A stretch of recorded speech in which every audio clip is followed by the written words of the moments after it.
Live-ish. Live-ish. Hold up. Yeah. I want to use something real quick to see the YouTube live stream other than my computer because Yeah, because computer, YouTube, it's trash. actually Right. garbage. No, you're right. You're right. That tracks. It's actually Why matter of is, fact, is that the notification for the live? That is the notification for the live. Wow, that was fairly simple. That was fairly. You know what I'm gonna do? Instead of using this, I'm gonna use the TV and put it on mute. Hold on. Word. All right. My issue though is. Oh no, this is it. Okay. Welcome to live chat. Remember to guard your privacy and abide by our community guidelines. Well, don't mind if I do. All right, we up in here. I can actually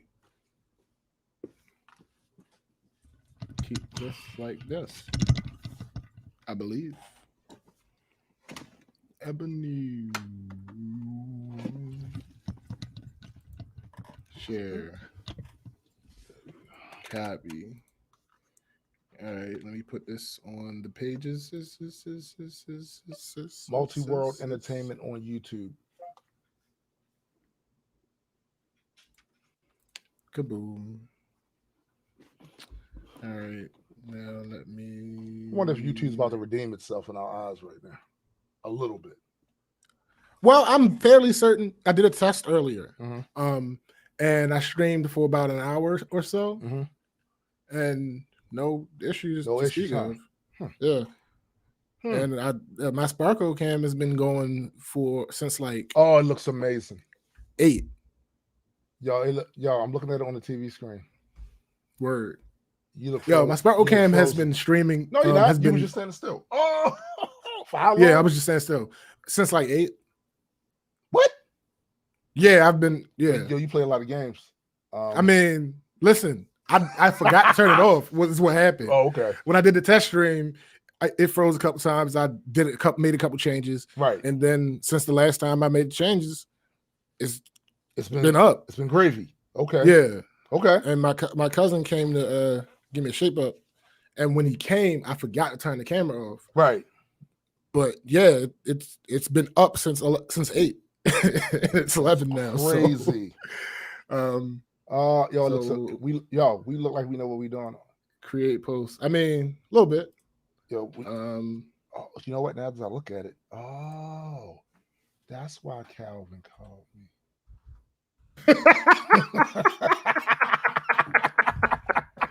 Oh man, that's that looks very impressive. Are live. So I'm going to need to do some marketing real fast. All right, I'm posting it in the BCG page. Okay, BCG. Okay, and I'm gonna share it to the Multi-World page. All right. Boom.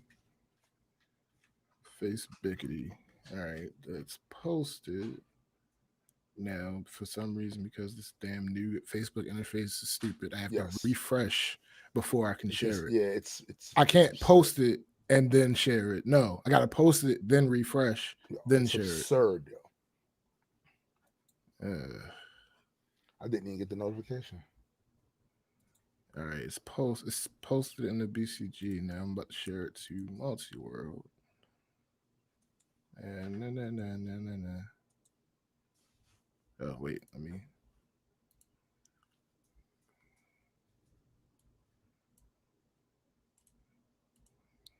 Copy, share, Multi-World, paste, share. All right, it's posting to Multi-World. Should be on the Multi-World Entertainment Facebook page. Let me scroll down, and it is there. Bet. And then go back to BCG page and share that. BCG, we all we got. Okay. I won't deny that. We'll share this. Um, let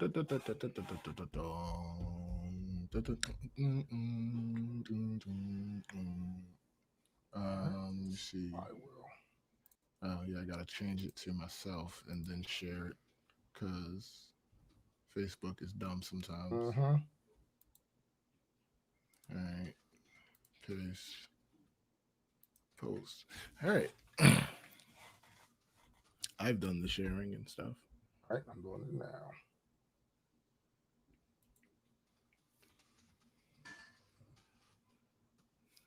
Ooh, doo, doo. All right, we're sharing. Create highlight video. No. Live stream settings.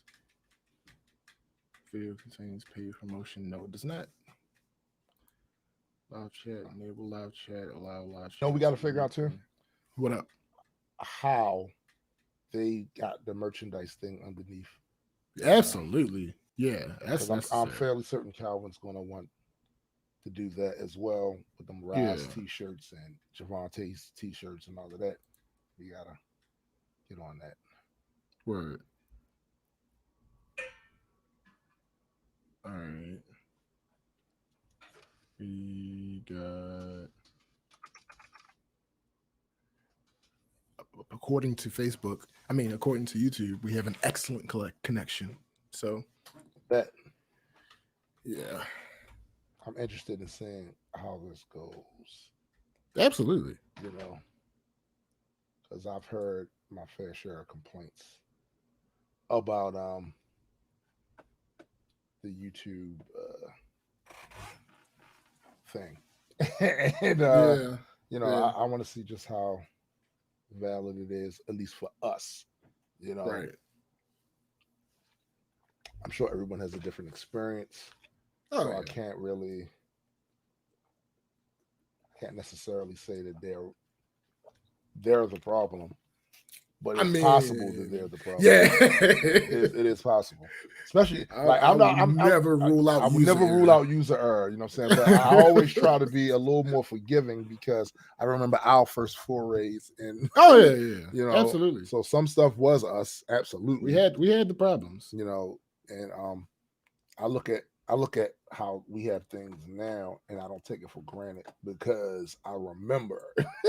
Facts. I remember. Yo, I can't believe how good this looks on the television, though. I'm going to follow suit. Where's my Yo, remote? Yeah, you really should, yo. You really should. Because I have.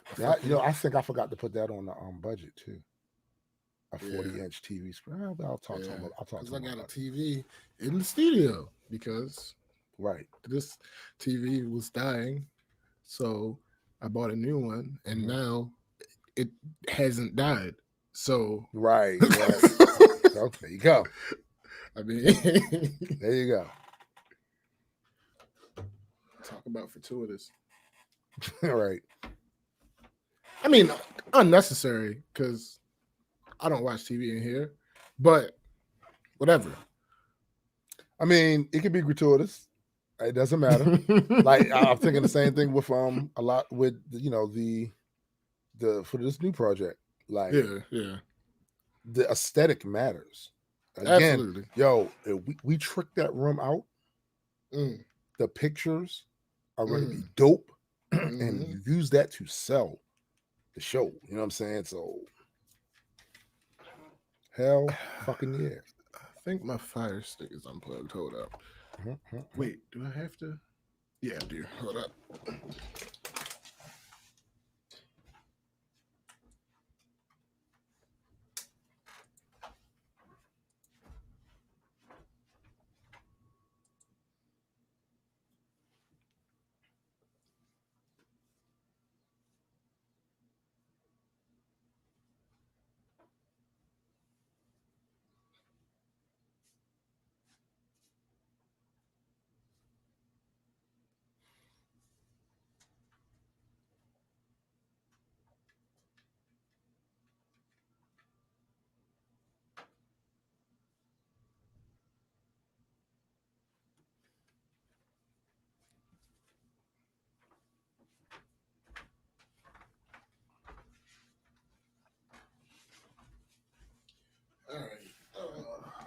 Let's see if that did anything.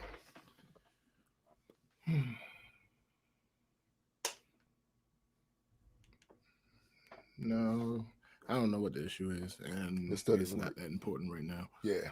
Besides, once you get it figured out, this will be recorded here, right? Yeah, on YouTube, so you can always. No, I can just watch it. I can just watch it in my room. Right. So it's not a big deal. Yeah, but I'm not even gonna hold you. It look like we know what we do. The TV? No, the TV ain't died. Okay, cool. Matter of fact, I think I have YouTube on my TV. My old TV. Let me see. Do I have YouTube on my old TV? There's Netflix.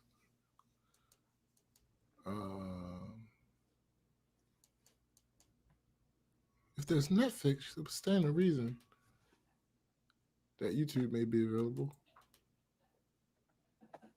Should be. It's a smart TV. Right. It should be. Gotta connect. Yeah, it's multi-world. Multi-world Wi-Fi.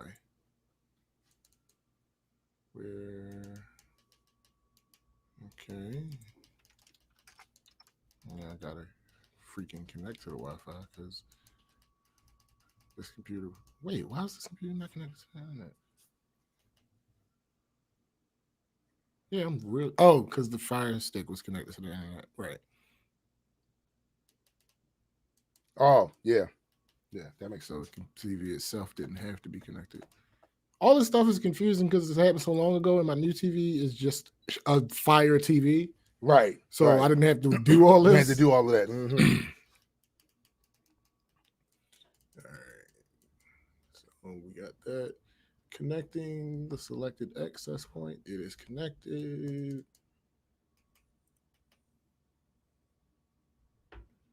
No, it's not connected yet. It's connecting. And now it's connected. Now to see if I can find that pesky YouTube. that rascally YouTube. Yeah, man. Who knows? And this TV is relatively old, so YouTube is relatively old. So. Yeah, definitely. But it's just all right. We're connected. Yeah. Oh, there's a software update. Oh, of course there is. Yeah, because it's been disconnected at least since. Yo, it is absolutely lovely outside today, bruh. And it's not gonna get higher than 75 degrees. Yeah, no, that's the best part because I can actually sit in here and be comfortable. Yo, it's because this room. Yeah. No bueno. No bueno. Why is it taking so long for the auto populate to guess that I'm looking for YouTube? It's old. Yeah, but it still should guess that I'm like I shouldn't have to go through typing the whole thing YouTube. That's true. That's true. Yeah, it should pick it up. YouTube come out and I might not be able to access YouTube on this TV. That sucks. What is going on? That, sir, absolutely sucks.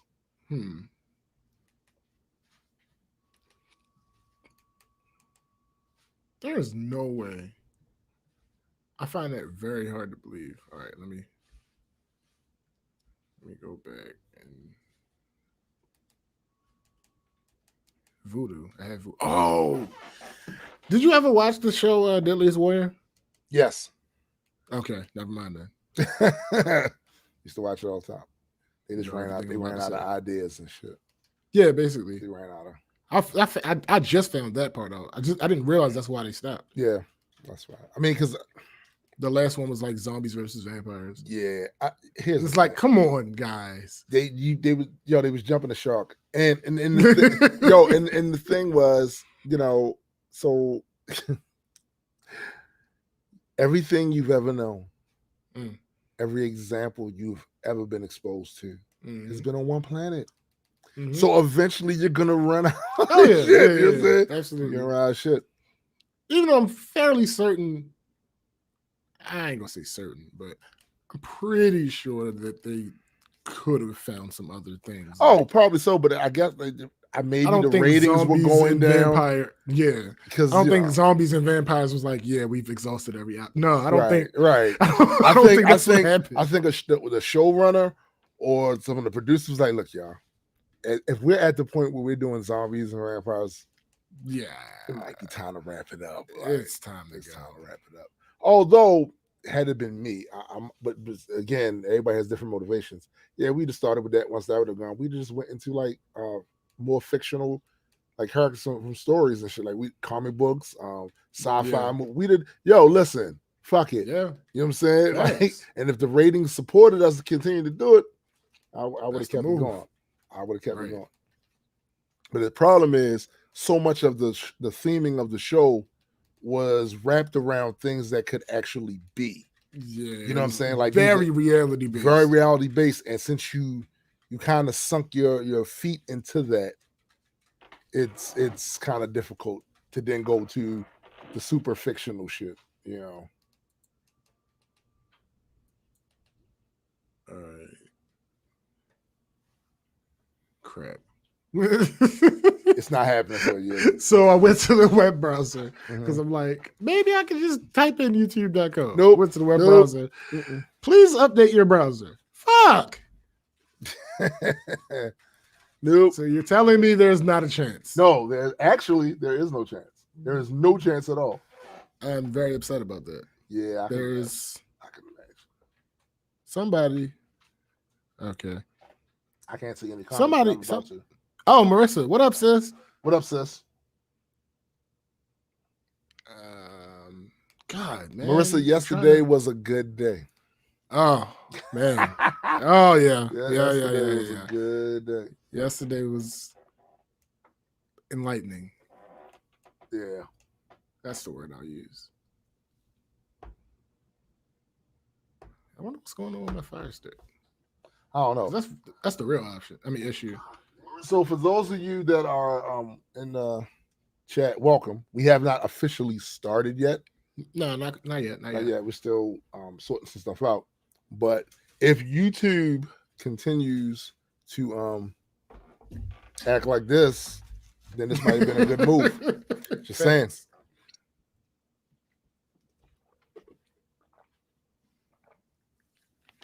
All right.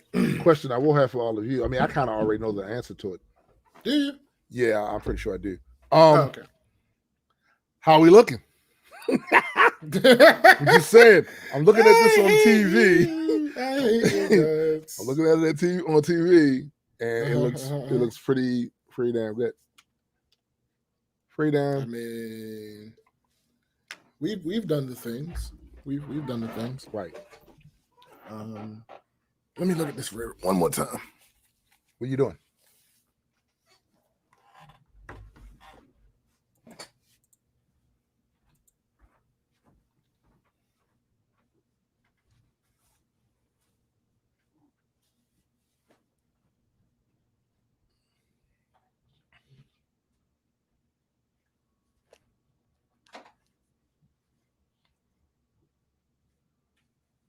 Thanks, sis. You've been working. But by the way, that I mentioned yesterday was a really good day. A really good day. I'm gonna definitely put you down with a lot of stuff.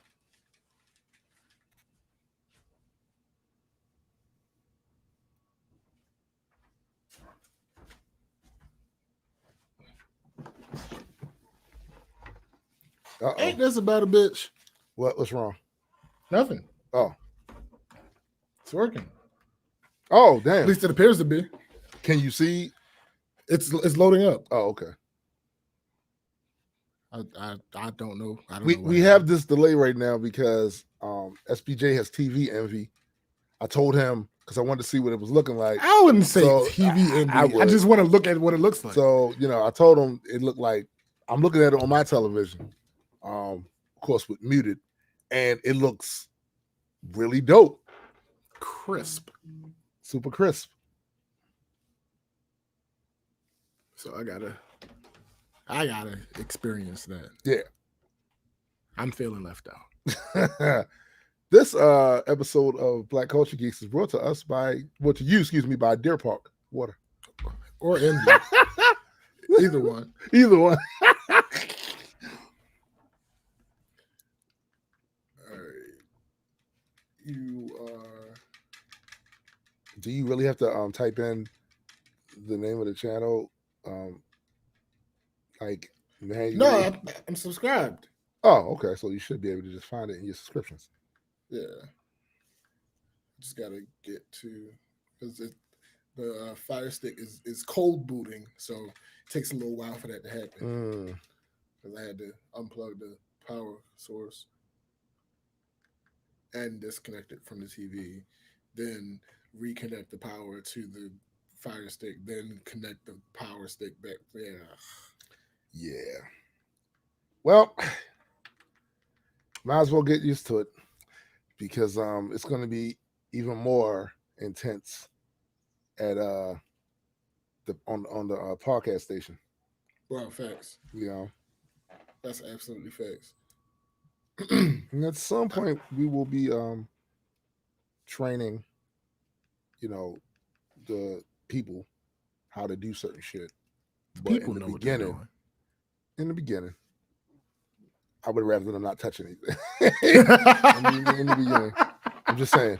Facts. I would rather them not touch it. Hey, leave that alone. Yeah, just don't even do what it. You think you're doing? Nah. Come over here. Come here. Yeah. Come here. You belong in front of the camera. Not behind here messing with none of this stuff.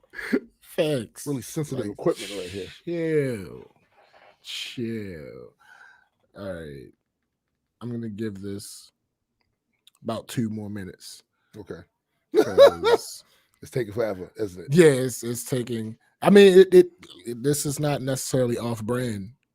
No, it's not. But I would much rather it be this than the actual broadcast with the tech issues. Bruh. Yeah. Bruh. Absolutely. Right. At the very least, it ain't this yet. So I am not going to be mad. No, not at all. Not at all. All right. It doesn't seem to like me today.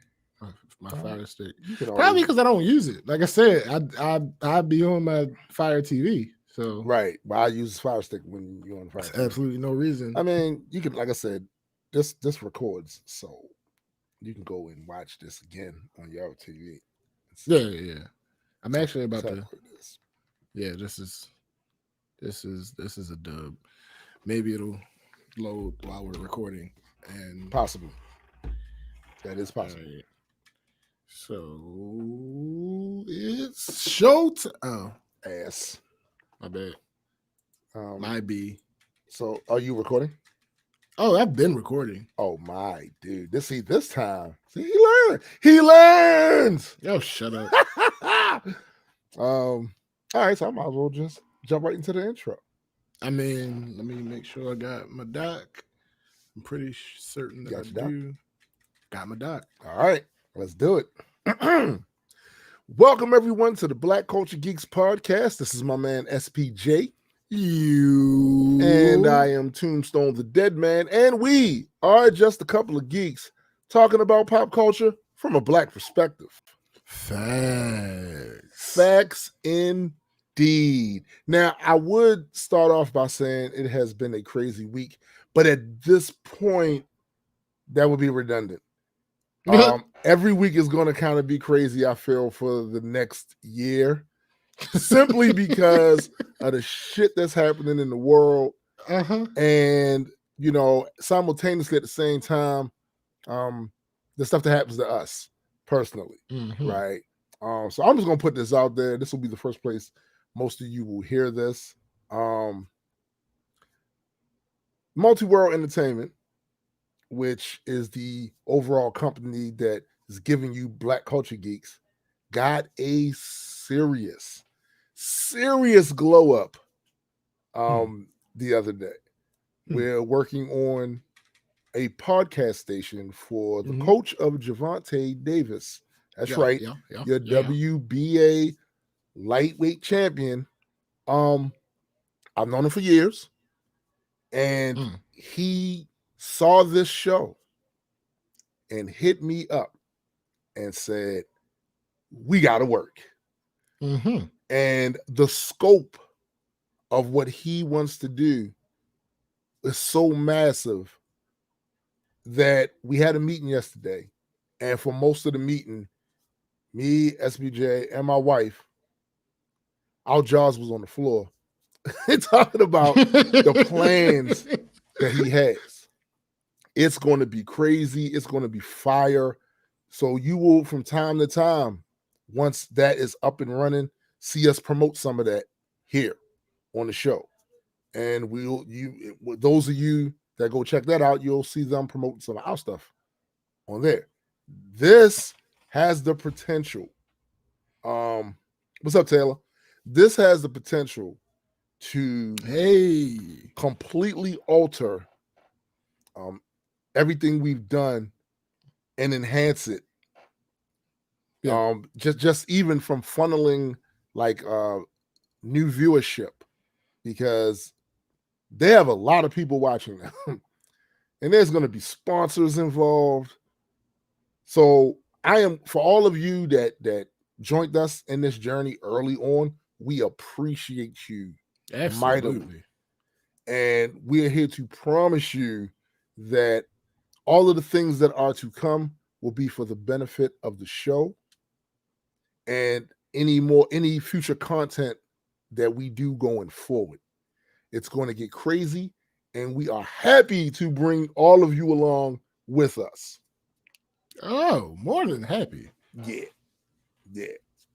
Because yesterday was a good day. It was. Yesterday was to underscore that, Tim has been saying that since yesterday. So, yeah, that's the move. I'll probably be saying that until next year. So, I'm seriously fairly certain. I'm just saying, it was a good day.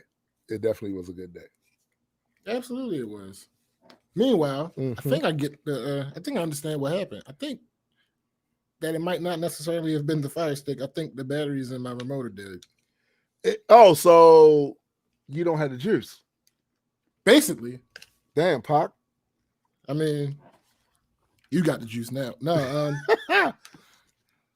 let me try something to double check that, just because it would be very interesting. Now, those of you that just came aboard the show, what he is attempting to do is to get his television to work so he can watch. No, the Fire Stick. Excuse me, the Fire Stick specifically.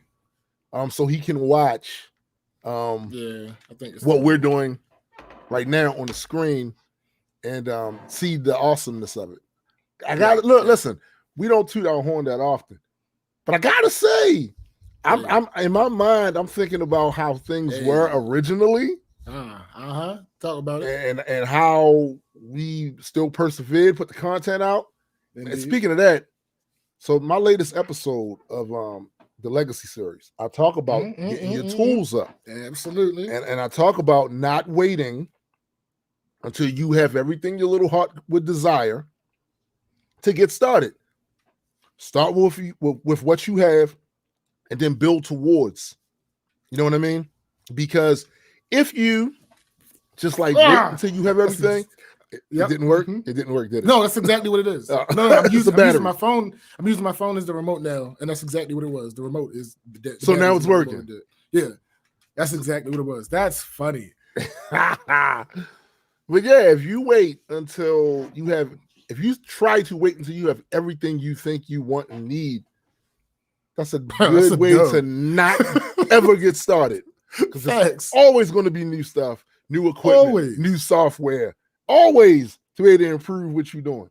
Like even right now, I'm thinking of some new stuff that I want to get right now. Man, don't get me started. Got to get started. Well, yeah, that's very true. I'm just saying, you kind of got to get started. You kind of got to get started. And we in here. All right, cool. How's that look? Yeah, right? Right? All right. Right? All right. All right. I'm with it. Hey, yo, Marissa said, did you try plugging it in her IT voice? You know the funny thing about that? We were having a conversation. I think it was before we started streaming, and we were talking about issues happening. Right. And I was like, yeah, the IT in me, the IT guy in me is like, yeah, turn it off. Turn it back on. Turn it back on. I'll turn it back on. and that's just how they go. All right, cool. I mean, so it is what it is. You got. I'm trying to think. There was one more thing that I wanted to do. Oh, there we go. Oh yeah, you don't have your pistachio nuts, so that's kind of throwing you off really a little bit today. Oh, okay. Nah, I'm good. I'm absolutely good. Oh, that's interesting. All right, cool. Yeah, it looks like those guys. Those guys like to know what they're doing, right? A little bit. They like to know what they're doing a little bit. I'm just saying, if you just take a precursory view. Nah, yeah, if you just happen to be scrolling, I'm just saying, like, come across it. Once the content start, you might be like, these jokers are amateurs. There's nothing. But there's clearly something not screwed in all the way. Right, exactly. Yeah. But to look at it, like if you happen to scroll by on mute. If you scroll by on mute and go, yo, these dudes, they must be the next big thing. And then you turn and then you listen to us and go, out of their goddamn minds. Oh, facts. What are you talking about over there? You know? Facts. Well, that's all right, you know.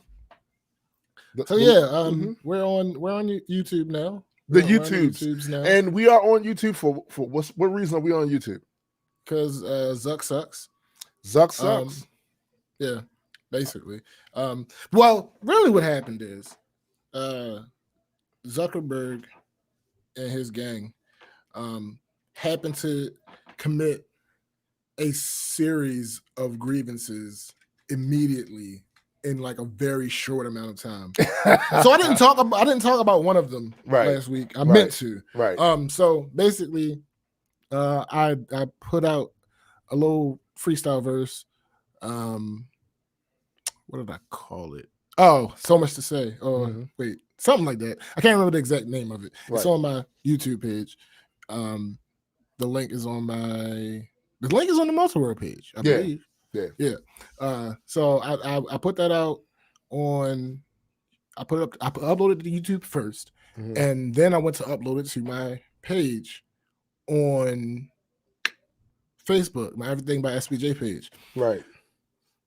Uploaded, processed, got a notification that your video is live, and then 2 seconds later got a notification that there's stuff muted in the video. And I'm like, dang, that sample. And it was the reason why I didn't make an official single, because the sample from the beat, I figured it was too recognizable.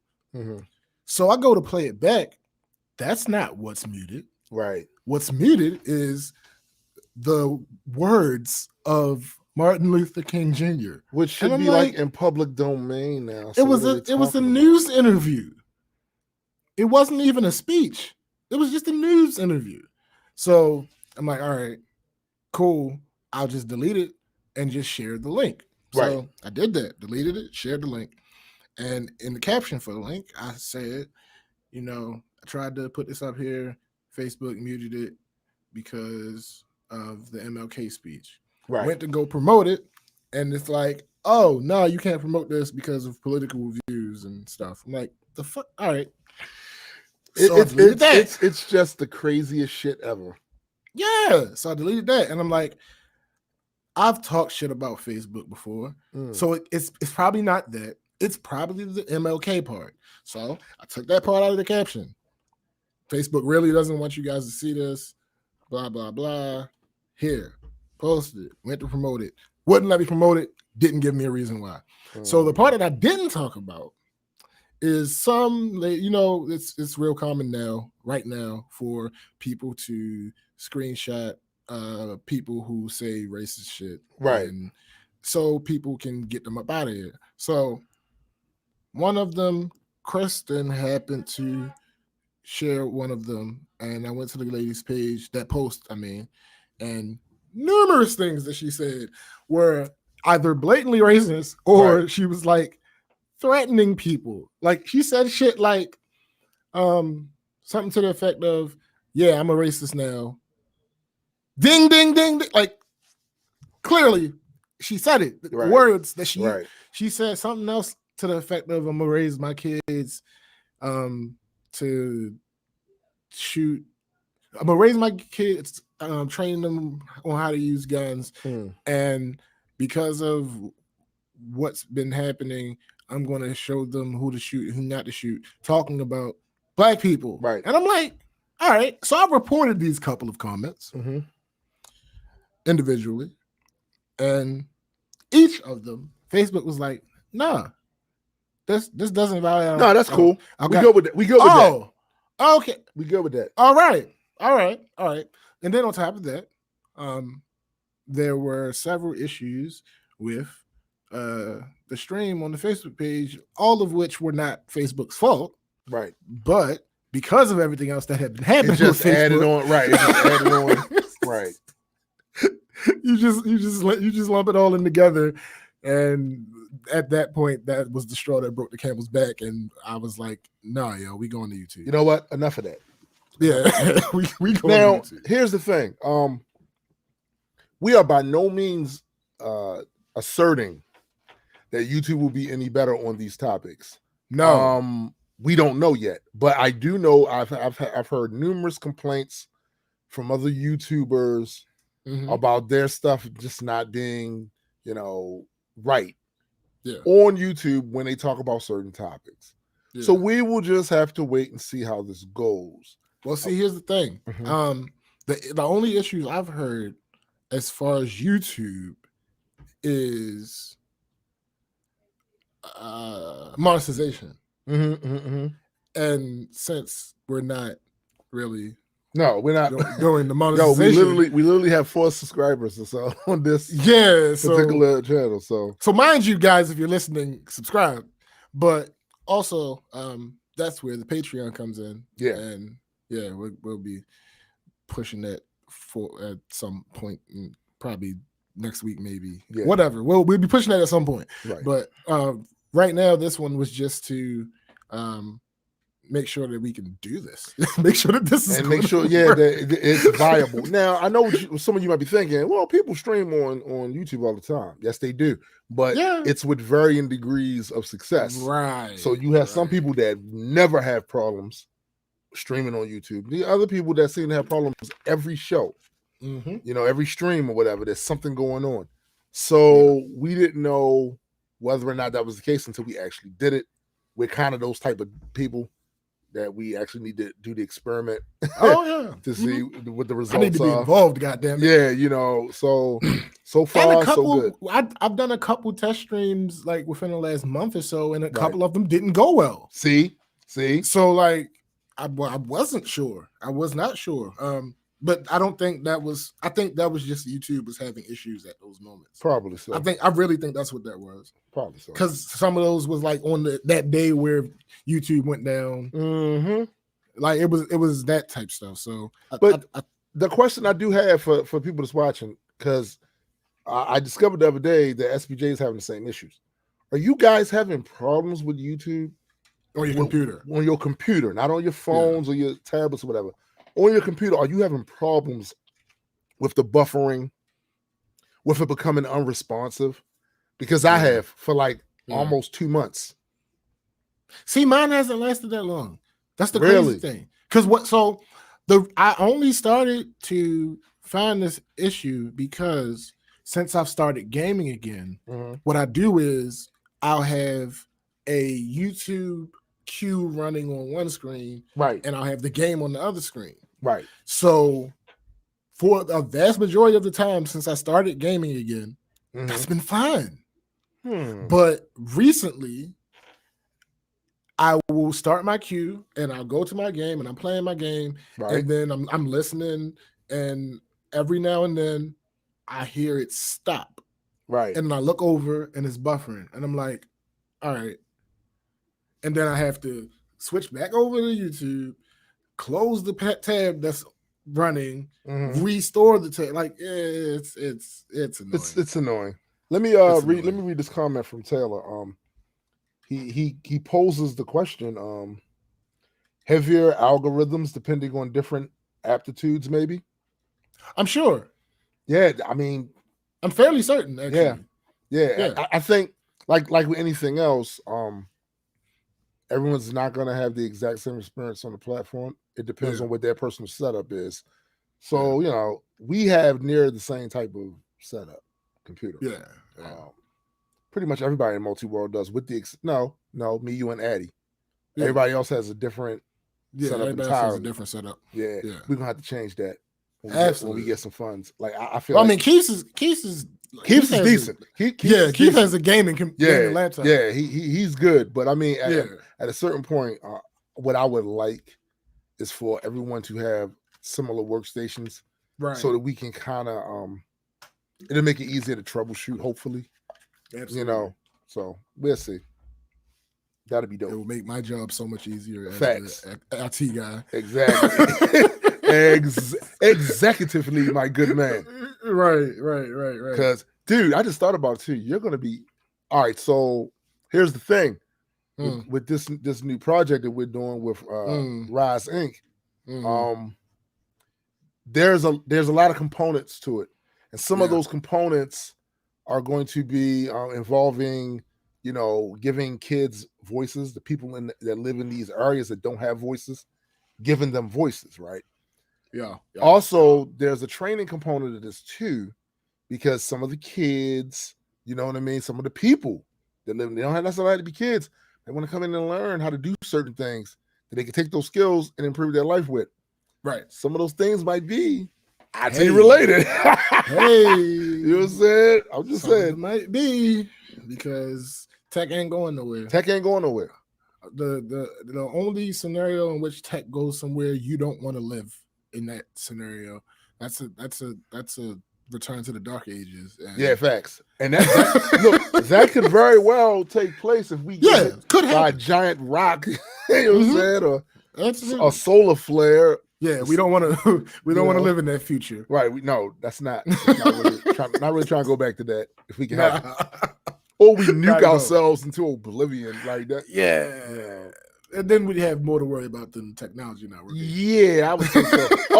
Although I will say that I am of the opinion that humans are going to Dunning-Kruger themselves into. Listen. I'm fully on board with that hypothesis. Right. Taylor says something similar will happen. Taylor says, sounds like a plan to educate and inform. Yeah, you might say that. You might say that. It's gonna be dope. It's gonna be fire. I mean, be fire. I'm and the other thing is, it's gonna be fun. That's the other part of it, because we actually talked about this at the meeting.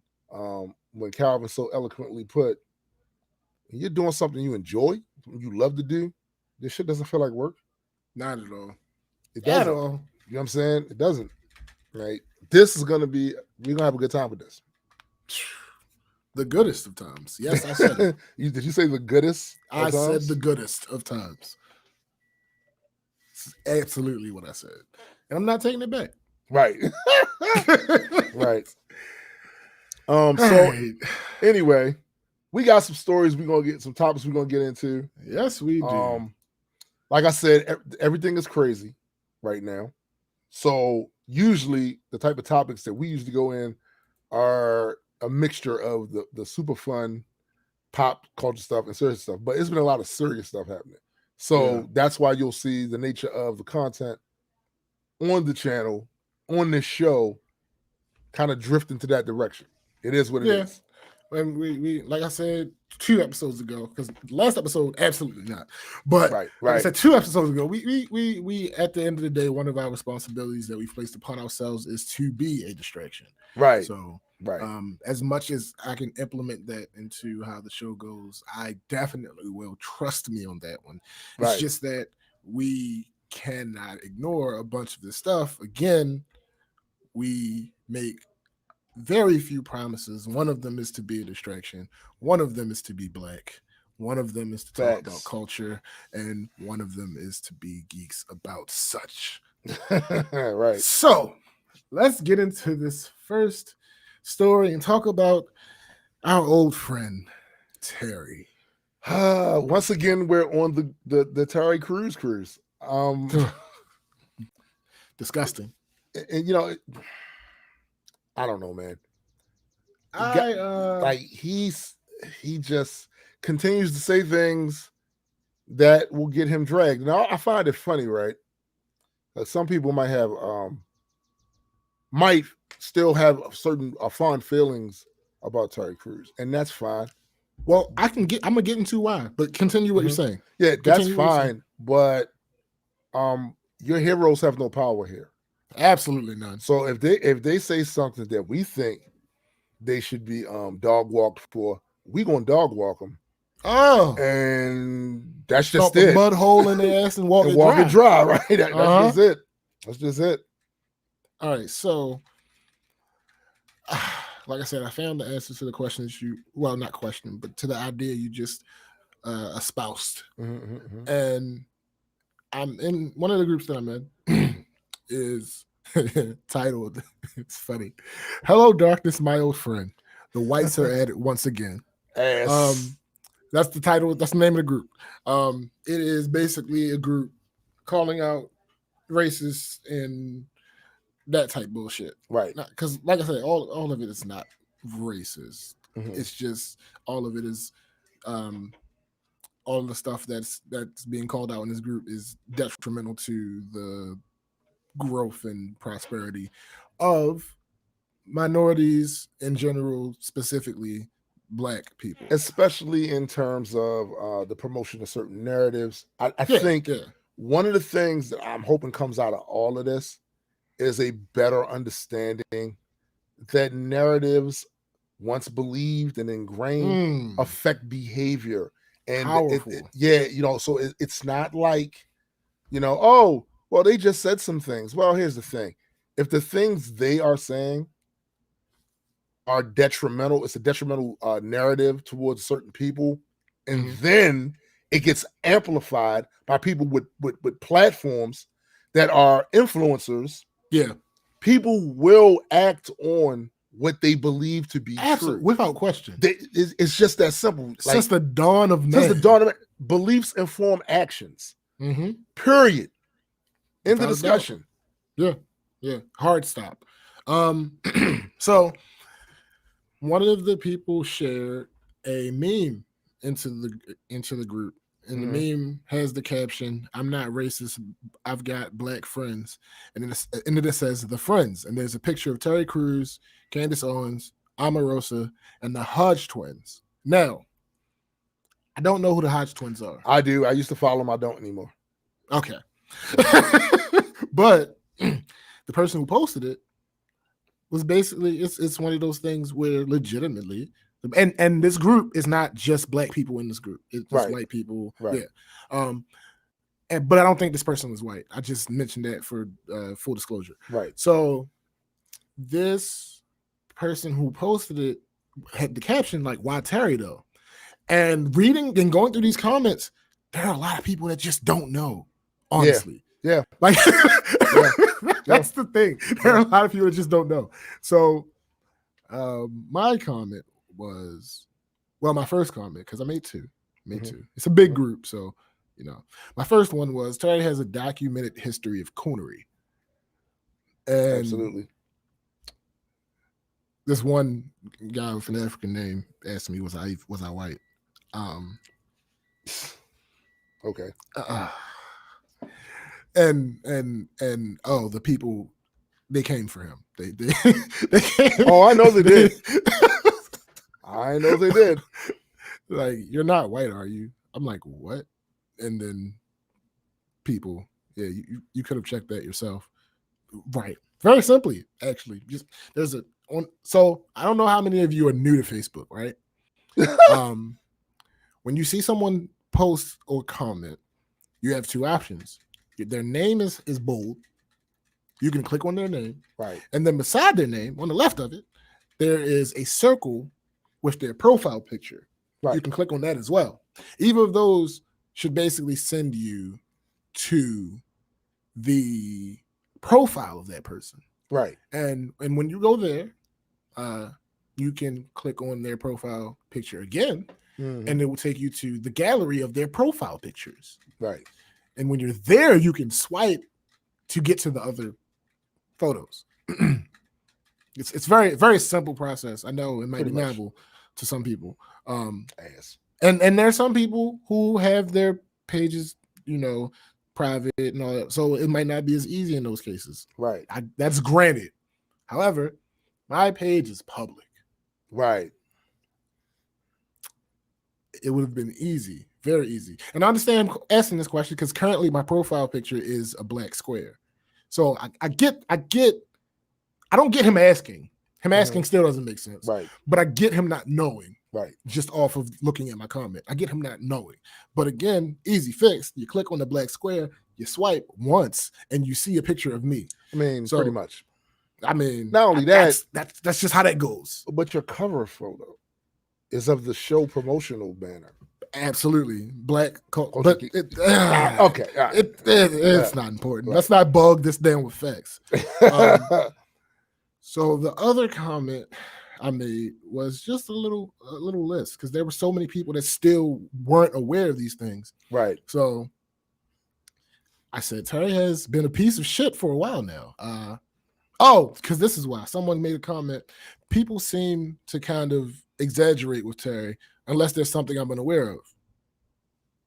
Oh, would you like to be made aware? Terry's been a piece of shit for a while now. This one was after, and I made links. This one was after he bashed black men for not speaking up for women, and after Gabrielle Union was one of his most vocal supporters for when he was sexually assaulted. That's right. That link is to when he basically not even didn't come to her defense. He tried to undermine the defense of her people she's accusing. He tried to undermine what she was saying. Yeah. Then another one. And I'd simply, instead of giving a long explanation, I simply put, women can't raise a man, and put the link. Because Terry Crews said, basically, that if you're not raised by a man, then you're malnourished. I see what he did there, the malnourished. Yeah. It's funny. Yeah. I was raised by my mama. Yep. Ask anybody that know me. I'm a man, baby. Well, I mean... debatable, but I get your point. Shut up. So the third link, which is actually the first one I posted, but it's the story for today. Black supremacy. Let's get into this article. Defeating white supremacy without white people creates black supremacy. Equality is the truth. That is the post that Terry Crews posted on Twitter. Now, before you go into the article, at some point in this story, what he said needs to be broken down. Oh, yeah. You know what I mean? Because I see a lot of people thinking they know what this means. Oh, yeah. But they really don't know what the fuck they're talking about. This is what happens when you create when you introduce terms to the zeitgeist that don't exist. Right. Things are misunderstood. Right. And for you to be a 51-year-old man, my age, and not know this, Terry. Yeah. That's it's troubling. Yeah. It's a bit troubling. That's the best adjective I could use. It's a bit troubling. So the headline of the article, Terry Crews is getting dragged. He then doubles down and argues. Double down, Terry, is what I'm going to start calling this guy. Because every single time he has a trash-ass take, his immediate reaction is to double down. Among the vast amount of backlash that he gets, is to double down. I got to say, though, as far as celebrities go, that's a rarity. But as far as people go, common as hell. No, as far as people, but that's my point. That's exactly my point. Yeah. The fact that most celebrities have this figured out in some way, shape, or form. Not that they don't say trash shit. They still do, yeah, from time to time. That they realize when backlash comes, it's probably time to stop and assess. Yeah. Versus just immediately doubling down on what you said. Right. Like, no. You could end up actually being right. Fine. And but then this you ain't stick the time. That's the other thing.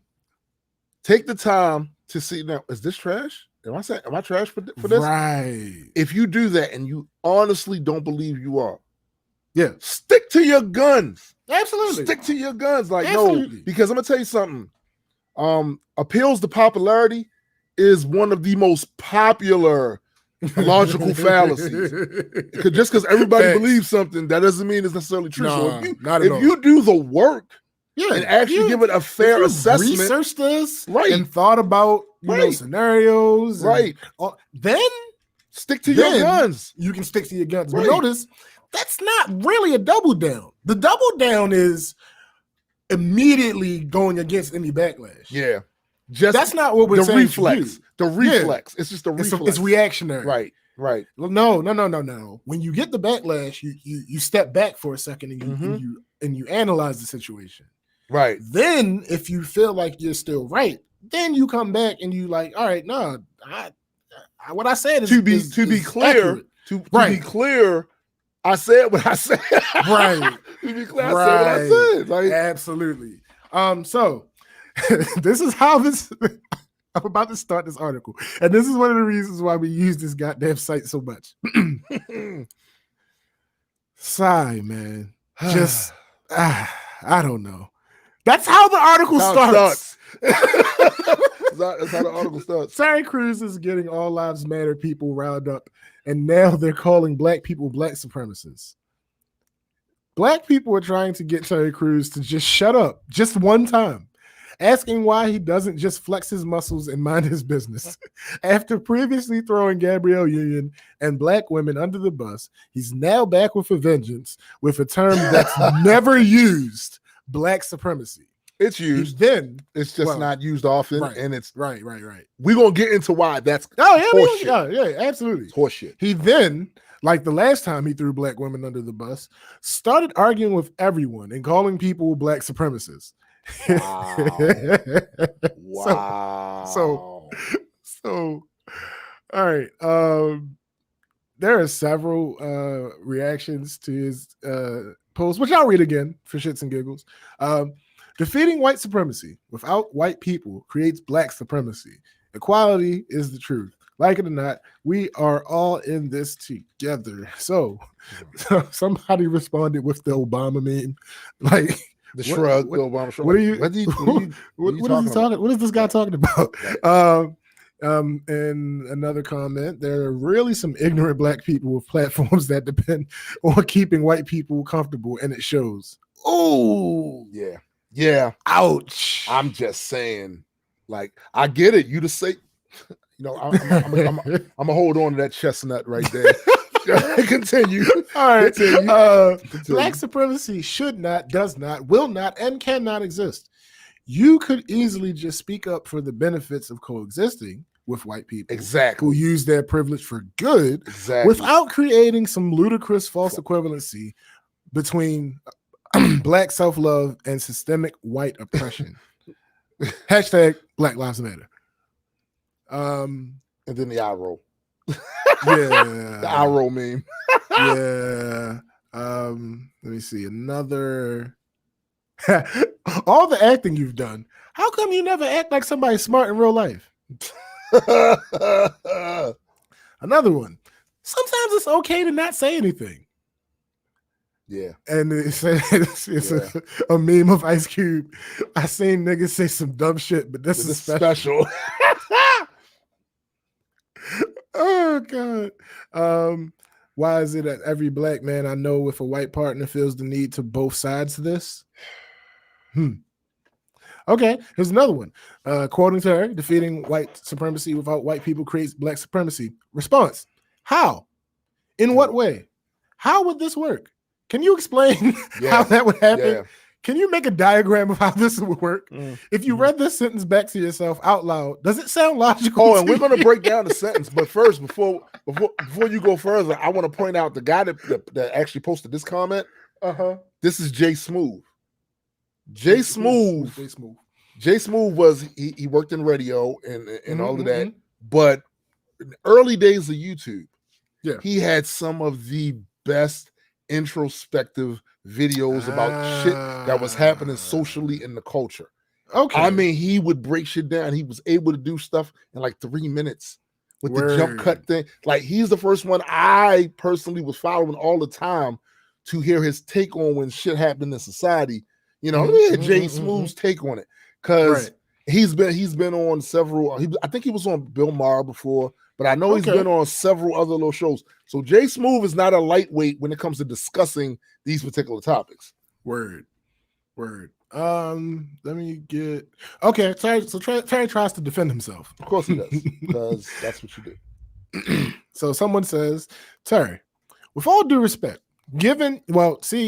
first of all, brother, that's where you went wrong. I am not addressing Terry Crews at this point with all due respect. Nah, but anyway, I'm not doing that. Anyway, Terry, with all due respect, maybe should we say what Terry his response was? Kevin, I've learned that people will take that's his actual reply to Kevin, right? Yeah, okay, yeah. Continue. Terry, with all due respect, given your platform, you cannot just post something like that, even remotely suggest that black people would fall into black supremacy if we battle white supremacy without white people. His response, Kevin, I've learned that people will take anything you say and twist it for their own evil. Anything. No, nigga. Let me tell you something, Terry. People will do that. That's not what they're doing now. Yeah, that's not what's happening now, bro. Here's another comment that Terry made. Any black person who calls me a coon or an Uncle Tom for promoting equality is the black supremacist, because they have determined who's black and who's not. First of all, straw man. We're straw manning? Is that what we're doing? Excellent. Because nobody's jumping in his ass about the equality part. Right. Nobody. But beyond that, I promise you, Terry, nobody that acknowledges whether a person is white or not solely makes them a white supremacist. Yeah, that's absurd. That's not how that works. It's absurd. There are very many people who can look at me and say, you're not white. And I'd be like, yeah, you're right. That means, wait a minute, you have eyes. Yo, this horse shit. I gotta read it again. Any black person who calls me a coon or an Uncle Tom for promoting equality is a black supremacist. I mean, supremacist is anyway, regardless. Yeah. Because they have determined who's black and who's not. Now, hold up. There is a one way to interpret what he's saying, because black to a lot of people is not just a color. Right. You know, however, you're barking up the wrong tree. I'm literally swinging at your head and you're blocking your stomach. This is not why people are dragging you. At all. It has nothing to do with why people are dragging you. Not even close. No. You see, what happens is, and I think I understand what happened with Terry, right? What happens is people have this idea, right? There was an idea? There was an idea. And they feel like this idea is revolutionary. This needs to be heard by the masses, right? Yeah. And in their head, they have the idea, but then they start trying to articulate that idea. Right. And when they start trying to articulate that idea, they tend to add parts that are ancillary. Right. And in their mind, they know exactly what they're saying. Yeah. They formed the idea in their mind. Right. It just didn't translate through their mouth or their fingers or whatever the medium that they use. It didn't translate. So he doesn't, like, at this point when he posted that, he doesn't realize the black supremacist part, like that part is like, all right, I'm not saying this. Like my entire point is equality when he's not realizing, yeah, but you said more. You said more than that. And people are responding to the more. The shit that you're actually saying, which we're going to dismantle that entire horse. Let me see. Shit. Are there any more? Cindy Joe. I'm and that's actually not her last name. Her last name is Harriman. Right. So I'm gonna you know what? I'm gonna let you guys decide what y'all think her race is. Black supremacy is a thing, like it or not. It exists within black people, even other races. I've been called a white cracker, even told I don't deserve to have an opinion because I'm not black, all because I support all life matters and that we're all equal. Let me just say this real quick for anyone who's listening, who might listen to what she just expressed and feel some of it is legitimate. The argument of you need to chill because you're not a member of this particular culture is not the same thing as you don't deserve to have an opinion. Exactly. Those are two different statements. Exactly. Let me break down what an ally is supposed to be. I think I did it on one of that recent episodes, but let's do it again for shits and giggles, just in case somebody comes across this that didn't listen to one of those. Right. So when you're an ally, the reason you're an ally is because the entity that you're being an ally to is, and they need help in some way, shape, or form. Right. That's the context of the word ally that we're speaking of.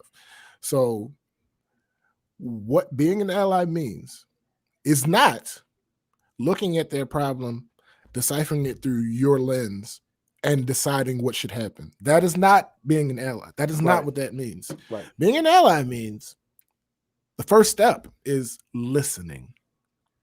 Listening to their experience, understanding that you probably don't understand their experience because you don't sit in their shoes. You don't intrinsically understand it all of the time. Like sometimes could you be made to understand it? Sure. Yeah, you absolutely can, but in order to do that, you have to listen. You gotta listen.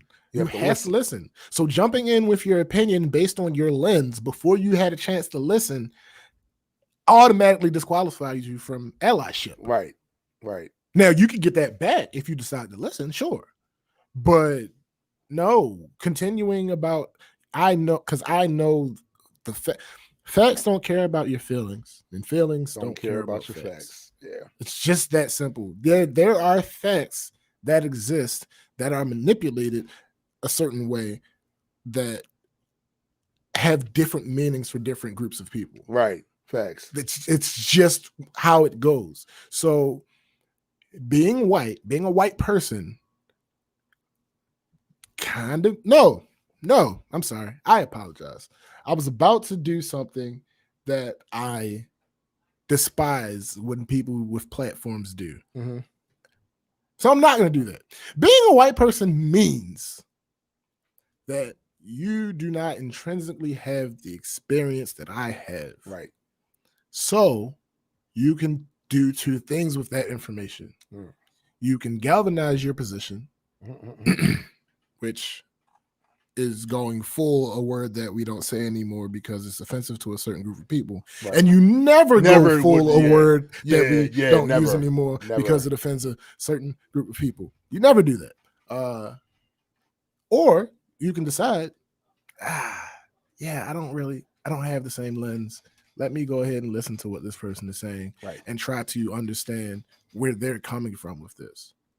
Because there are a bunch of things, not only the fact that you happen to have a different color skin than me, the fact that you aren't tuned into certain things that I'm tuned in because of that fact. Right. It's just certain interactions. Yeah. You're just not going to have with people. Right. Because they're not going to respond to you because of certain prevailing narratives that are centuries old. There are that's been passed down from generation. That's the other thing. Stop thinking that just because it started back then, that it stopped back then. It No, bro. Shit gets passed down to generation to generation. Certain attitudes, certain opinions, certain perspectives get pushed down from granddad to mom and dad, then to the kid, right? And that continues to go throughout generations. So certain attitudes you won't even see because they're never brought to you personally. You know what I'm saying? Even less abstract than that. Let's get as concrete as possible. Mm-hmm. You know how many black people don't know about Tulsa? A lot. So imagine the amount of white people who it had no effect on how many of them don't know. Right. Oh, it's plenty. It's just that simple. Yeah, I see people today that just like literally on social media saying, yo, I've never even heard of this. Right. So matter of fact, to even bring it closer to home, the very post that I referenced at the beginning of the story, how many people had no idea that Terry had done these things. The person that said to me about people being too hard on Terry, unless he's not aware of something, he was white. Right. He didn't know, but he didn't know. He also didn't need to know. No, he didn't need to know. It didn't affect him. It didn't affect him, period. So that's another part. That's why I say it's many layers to awareness and who's aware of what, when, and how. And it depends on what spot on the ladder you sit at in society sometimes, where certain shit is just, you're going to be oblivious to it. Like right, if I was to go into some country club lifestyle, there are certain rules of etiquette. I don't know what the fuck I'm saying, because this is not. I don't know what a shrimp fork and a salad exactly. fork. I don't know what all those exactly. Things are. Yeah, I just don't. So I want to let's break down. Let's break this down. Can I start with the only part in here that is less debatable, but it still can be debated, right? Equality is the truth. Terry, facts. Terry, most people of good conscience and good intentions like the idea of equality. Facts. How that's defined is what's in dispute. A lot of people are on some, we want equality of access to society, but not equality of outcome, because that is kind of, moving the books, like kind of altering things to make realistically, things, it's not, it's human to not want that. Right. But again, even with all of that, like that's why I said that is still debatable. Yeah. It's just less debatable than everything else you just said. Right. A lot of people will say they see the word equality and they'll say, oh yeah, I'm for that. Right. But it means different things to different people. Absolutely.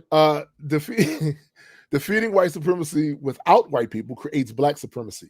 Dude, let me explain something to you. Wait, before you go there, you were, Terry, you decided that you wanted some pizza from Domino's, and you got out, you made the order on your phone for pickup.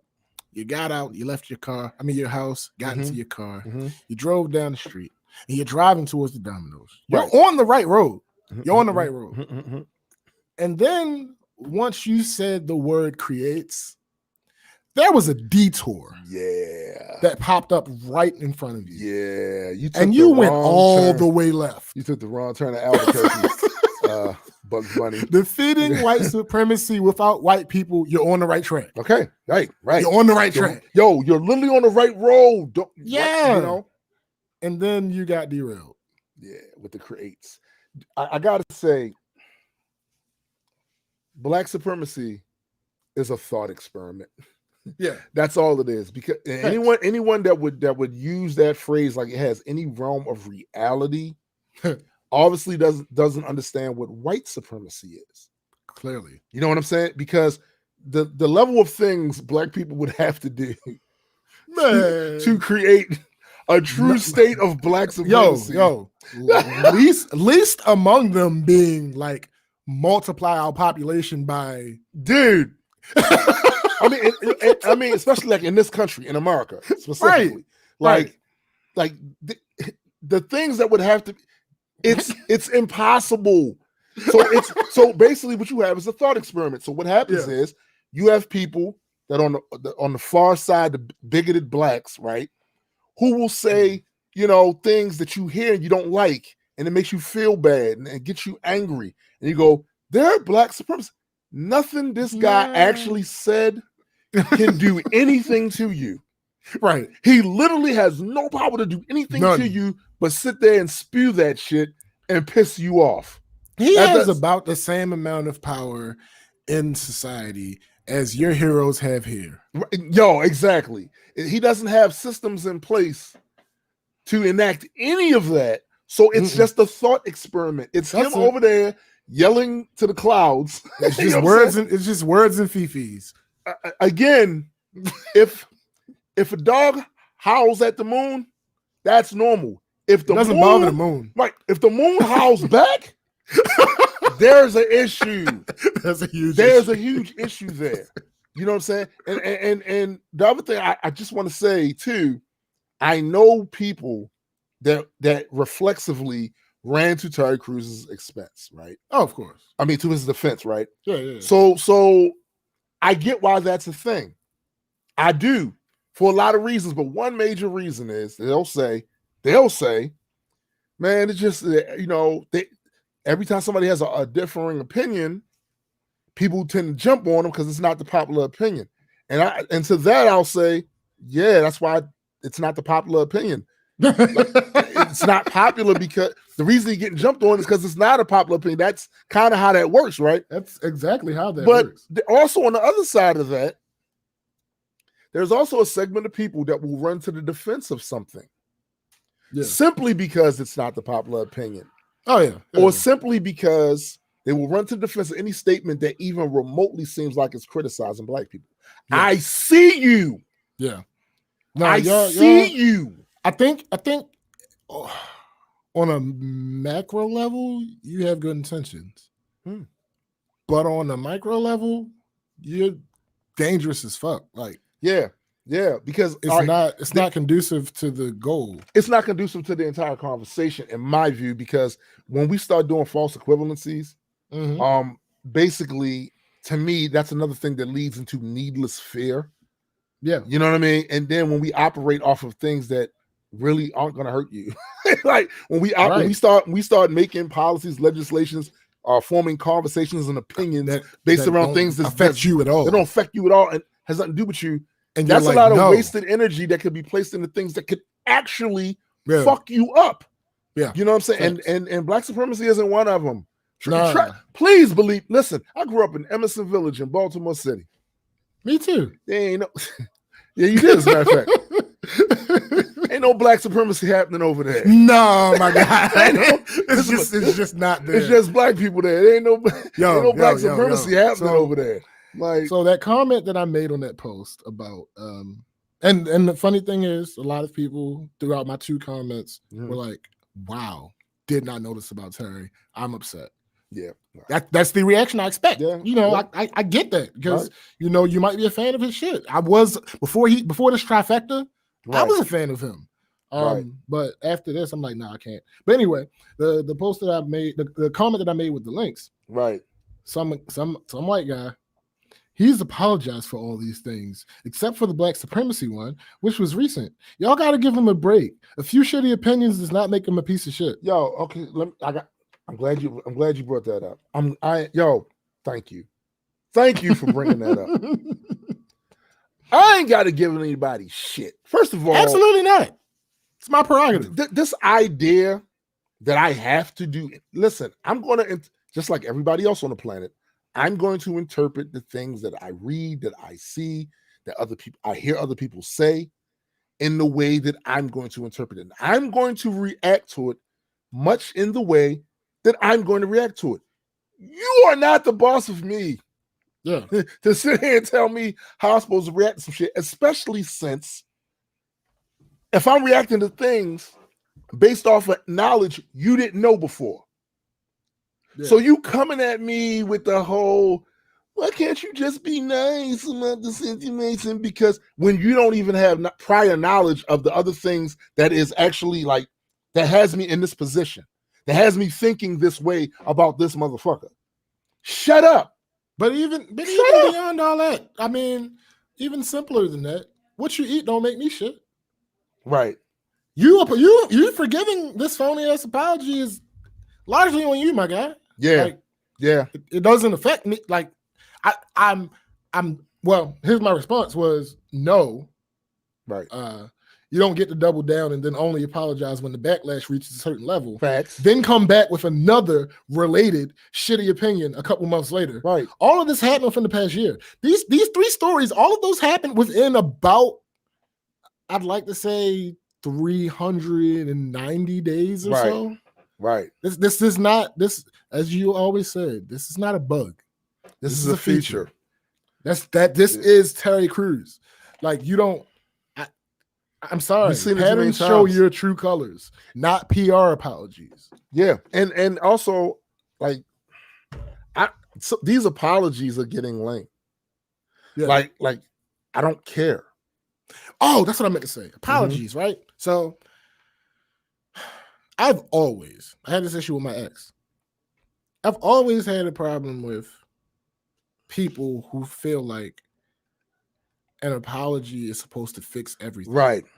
That is so illogical. That's just not how life works. It's also not how the human mind and emotions work all the time. That just because you said that shit, one, doesn't mean you meant it.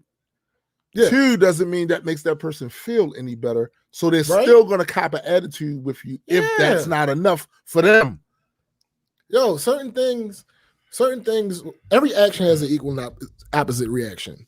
That's physics for you, right? But if you apply it to society, right? If you did something that was more than using your words, right? And that thing affected me in a negative way. Right. Why do you feel like the minute that you use words to counter that, I'm supposed to just be made whole? Yeah. That is not how that works. If you punch me in my eye and because of who you are, I don't happen to respond in kind. Right. And you apologize. Right. How's that supposed to immediately make us even? Right. That's just not how that works. Right. If you cheat on someone, saying that you're sorry is not the end of the road. That's not how that works. Ask Kevin Hart. Bruh. That's funny that you bring Kevin Hart up. So I feel 2 ways about social media apologies because I put them in 2 separate categories. There's the apology for something that happened in your past. Right. And then there's apology for something that happened recently. Right. So for the apology of something that happened in your past, I personally am more lenient on those because depending on what that something was, it may have been a microcosm of how society was at that moment. It may have been a snapshot type thing. Exactly. And when it's a snapshot type thing, an apology is enough for me. Right. A worded apology is enough for me because 1, I don't know you. Facts. 2, you did not affect me personally. Facts. 3, the offense was words typed on a screen. The response is words typed on the screen. That's even. Right. That's equal. Right. Now, when you talk about something recent, the reason that I look at those apologies differently is you, as far as I know, and correct me if I'm wrong, because this may happen one day. Mm-hmm. As far as I know, social media has not reached the point where you think something and it automatically appears on your Well, I'll say this. Going off of some of the ads I see on Facebook. That's funny. No, now listen. You can send them data that they'll use to do what they want to do. I mean, but as far as putting your own thing out, I'm just saying that, I'm old, so I forget shit. And maybe I may have typed something about something on there, but there's been times when I literally see something. Feel like I just talked. Wait, what? I didn't even. How the fuck do you know this? You know what I'm saying? Like, no, nigga, you actually typed it. You gave it to us. You gave it to us. Right. But so that feature might be coming in the next Facebook update. Who knows? But as of right now, you cannot think a post into existence. No. So that means it comes into your mind, and then you go to your social media platform of choice, and then you type it out. And usually these happen to be longer posts. Usually, so you type it out, and then you hit post. So there are steps in between. Now, it's not an instantaneous. It's not a reaction. Right. When you start it, it's not a reaction. It is an intentional thing that you're doing. Yeah, you intentionally went and put those ideas out there, which is fine. But just know if there's backlash, you gonna have. That's the other thing. The simple apology doesn't work. It doesn't work, yo, because you knew what you were doing at the moment. Yo, this is the reason why I kind of laugh. I see people who are ordinarily these Palladians of free speech and discourse. The moment somebody says something that the masses, or at least in his audience, his reach, ain't rocking with, and they respond using free speech. Yeah. They respond using the very thing you up here trying to defend this dude for. Right. You got a problem with that, though. Yeah. You got a problem. People be funny, man. It's just, again, it's one of them things, man, where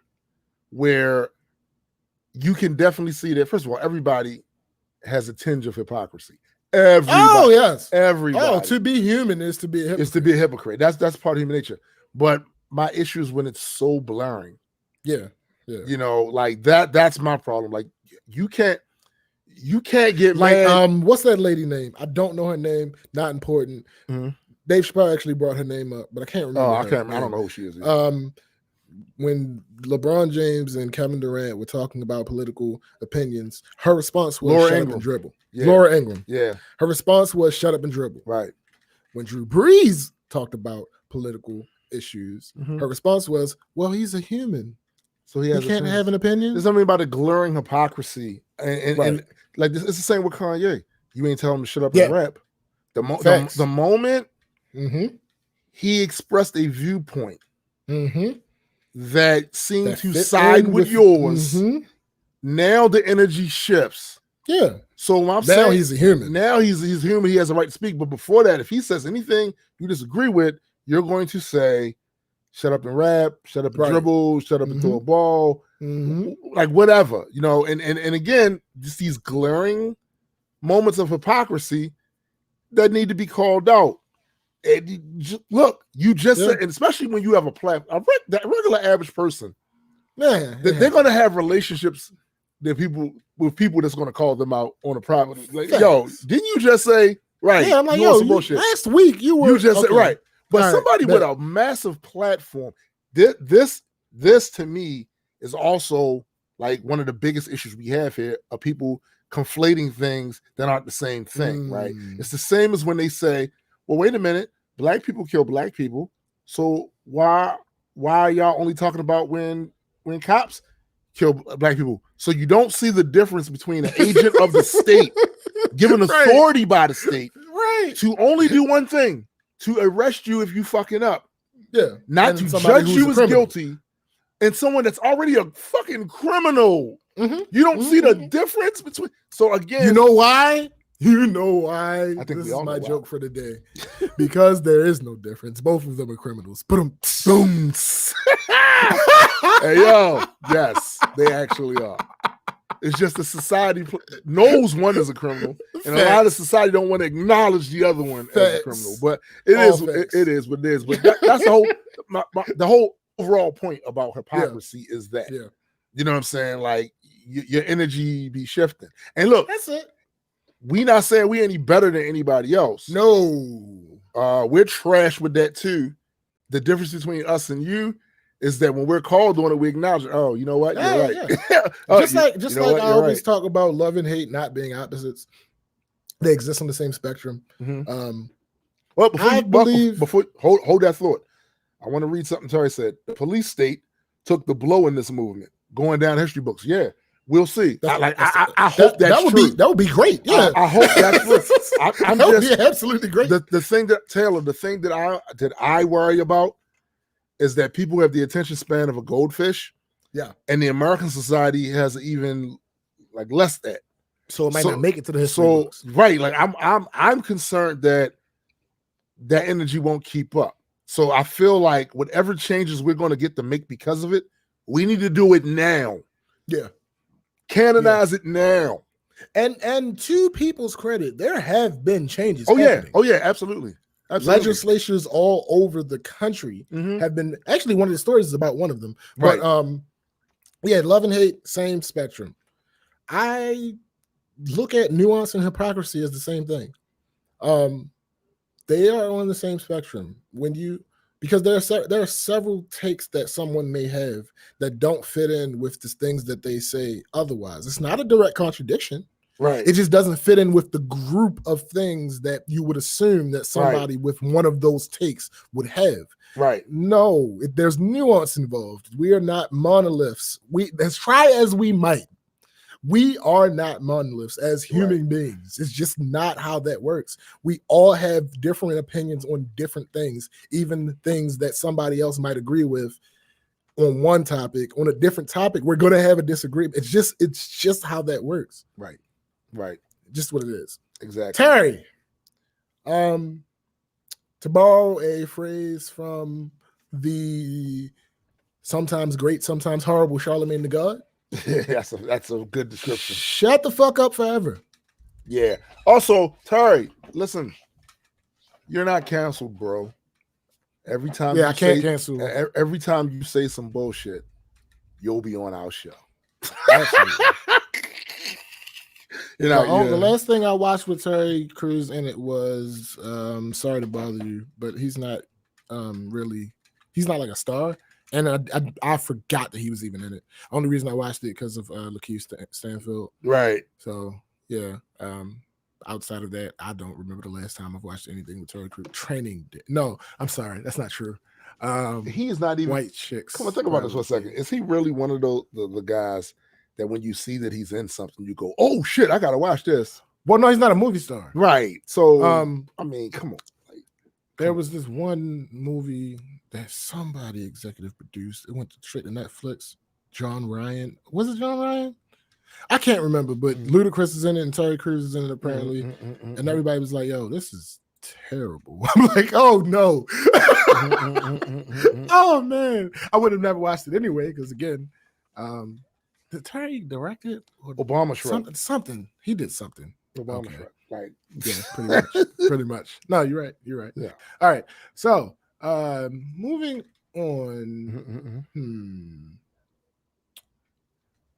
I think we'll go with, I want to get this out of the way. Dave Chappelle. So for a little background, last week when we had the lovely Chloe on the show, sister to the podcast, she talked about the episode that she had just previously put out, and she had a guest on there, and the guest said basically, like, why are we looking for celebrities to say stuff, blah blah blah blah. Who the fuck cares?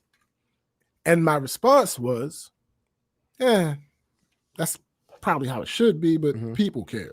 They do. People absolutely care. I wish they didn't care as much, but they do. Yeah, I mean, it is what it is, but people absolutely 100% care. Yeah.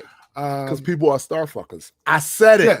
Yeah. I mean, obviously stars have kids, so hey.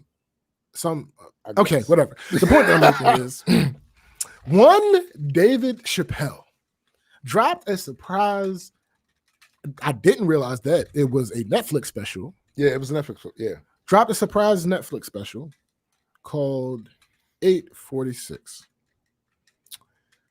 Obviously, if you're not hiding under a rock, peace, Taylor. Thanks for watching, bro. All right, man. If you're not hiding under a rock, you know what that's in reference to. And that was just me being snarky. We're going to say it anyway. It's in reference to the fact that the ex-police officer put his knee on basically the neck of George Floyd for 8 minutes and 46 seconds, resulting in his untimely death. And flat out murdered. Flat out murdered. So Dave Chappelle did a surprise special about this particular topic. And in his special, he said basically he was watching Don Lemon, and he watched him say, "Where are the celebrities?" And he started naming people, and he was basically saying, "I wish you would mention me." And in order to not spoil it, I'll let you guys watch Dave Chappelle's special to get his further comments on that. Right. But here's a response from Don Lemon. Dave Chappelle, in a new Netflix comedy special, takes a swipe at CNN anchor Don Lemon, pushing back on Lemon's call. He's doing this. All right. Okay. All right. Pushing back on Lemon's call for Black celebrities to speak up on racial justice. And I'm watching Don Lemon, that hotbed of reality. Where all these celebrities? Why aren't you talking? Does it matter about celebrity? No, this is the streets talking for themselves. They don't need me right now. I kept my mouth shut. But don't think that my silence is complicit. Added Chappelle, why would anyone care what their favorite comedian thinks after they saw a police officer kneel on a man's neck for 8 minutes and 46 seconds? And he also brought back the old who cares what Ja Rule thinks at a time like this joke, which I absolutely loved and cracked up. Yo, I popped for that immediately, to the point where I had to rewind it because I was too busy laughing that I couldn't hear what he was saying. But anyway, there are so many layers in that one joke. Right? To laugh at is just so Don Lemon responded. I actually agree with Dave Chappelle. I think that the young people who are out there in the streets don't really care what we have to say in the establishment. Right. However, Lemon said it's not a moment for modesty. I think it's a moment that we should all be using our platforms to do whatever we can, at least to show those young people and the people out there that we support them. Lemon also pointed out the irony is that his special is called 846. So he's talking about the issue. Right. And I think it's great. He's using his platform to talk about this in the way that he can. Right. And he invited Chappelle to come on the program anytime. That's the article. Can I just say this about the invite? Yeah. Don first.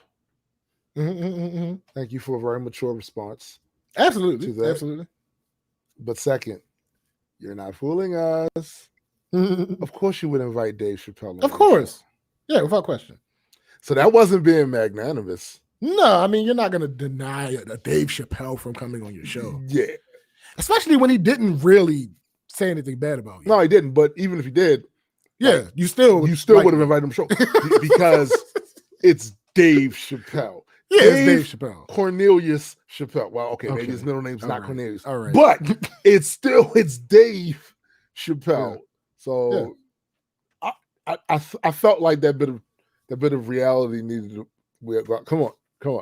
Mm-hmm. Oh, speaking of which, Dave, you're more than welcome to come on our show too. We have a special spot for you. So yeah, here's my stance remains the same. Yeah, because and this proves it, because him saying that got huge applause and there are people talking about him saying that. Yeah. But I think it's exactly the thing that I'm talking about. Yeah, but we need to like parse a couple of things about this though, because this is why you don't lean in too heavy on anything. Absolutely. Because if you lean in too heavy on the expectation that celebrities make a remark, that can bite you in the ass too. May I remind everyone, Terry Crews. You feel what I'm saying? And even if we just stick to Dave, Dave's previous sticks and stones. So that's why I say, if they say the right thing, dope. But we shouldn't be given. I don't even. We shouldn't from be given our perspective. From our perspective, if they say the wrong thing or the right thing, dope. Because we want to know. We want to see you. That's true. That's a fact. So that's a fact. That's speak a fact. up, all of you motherfuckers. Everybody that I'm a fan of, speak up about speak this. up. I want to see something. We want to see something. But what I mean by that is, I get why this is the case in the Black community. I get it. Mm-hmm. For a lot of years, we didn't have representation in certain spaces. So the most important people in our community were the celebrities that had the money. They were influencers and all of that. That's no longer actually the case, although it hasn't changed that much, that severely in 50 some odd years. It really hasn't. You know what I'm saying? All you gotta do is count them how many Black people are in the Congress and the Senate. It hasn't changed that much, but it's not quite that way anymore. So since it's not quite that way anymore, take shit with a grain of salt, man. Like, don't be so emotionally invested. Be very tactical. When they say if they offer an opinion, right? Listen to what they say. Don't listen with your heart. Listen with your ears and your brain. Thanks. And they say some shit that you think is trash. Oh, is that how it is? Okay, this is his thoughts on that. Is that how it is? Turn it off. Yo, funny enough, Tupac lyrics have never been so prescient. Man, that's just the way it is. Things will never be the same. Once I hear you on some bullshit, that's just the way it is. Things will never be the same. And I'm not even mad. No, I'm not mad. I'm happy that you revealed yourself. Thank you for revealing yourself. And this is tactical. Remember we talked about last week on the show about not really being emotionally invested in whether or not companies care for real or don't. Because it's not important. It's not important. What's important is, do you have the power in any way to have them think it's in my best interest to do things that are favorable to this community? That's it. The days of us caring about whether or not you really, truly, you like us, you really like us, that shit has to go away. It's about what you have the power to make them suffer for if they do something that's harmful to your community, your space, your family, whatever. Do you have the power to respond in kind? That's all. That's all. So if you do the right stuff, we'll support your stuff because you're doing the right stuff. Very simple. Yeah, very simple. If you fuck up, hey, it's gonna be quiet for you. It's gonna get dark for you. You're gonna have.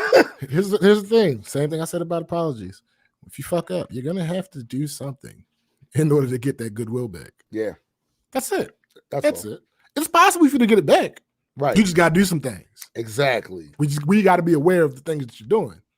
Yeah, it just is what it is. Speaking of doing some things and trying to right a wrong, Starbucks. Starbucks reverses its stance and will not let baristas, and will now, let baristas wear Black Lives Matter apparel. This is just what we were talking about.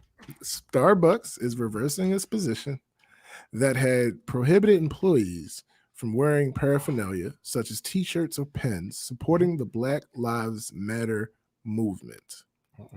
Although the company publicly supports Black Lives Matter on its social media channels and in a press release, an internal memo to employees obtained by BuzzFeed News earlier this week explains that Starbucks wouldn't let baristas do the same. But on Friday, Starbucks reversed its stance, saying they can wear a Black Lives Matter t-shirt or pen until new branded shirts are delivered to 200,000 employees. That includes the phrase.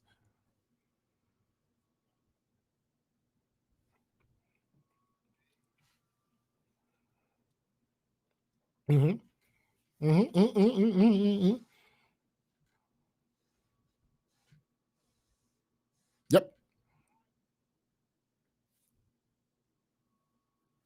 Why'd you go black? Your screen's black, my guy. Yeah.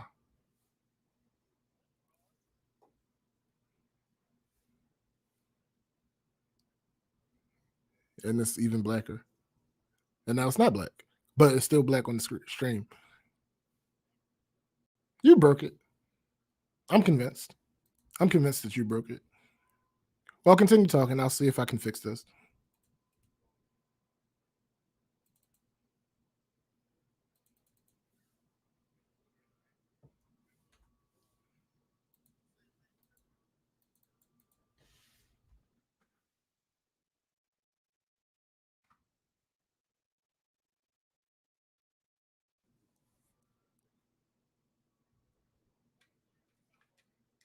Mm.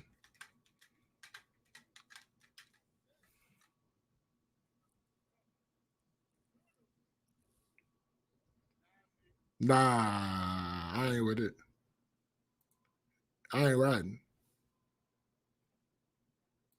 Darkness is.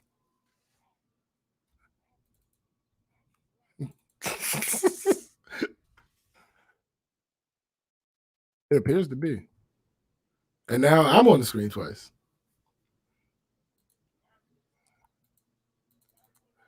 I've co-opted this scenario. It wasn't work. It wasn't working. Sure. Well, no, that's Cyrus. Actually, that's Cyrus. Yeah. Yeah. Yeah. I'm on here twice, my guy.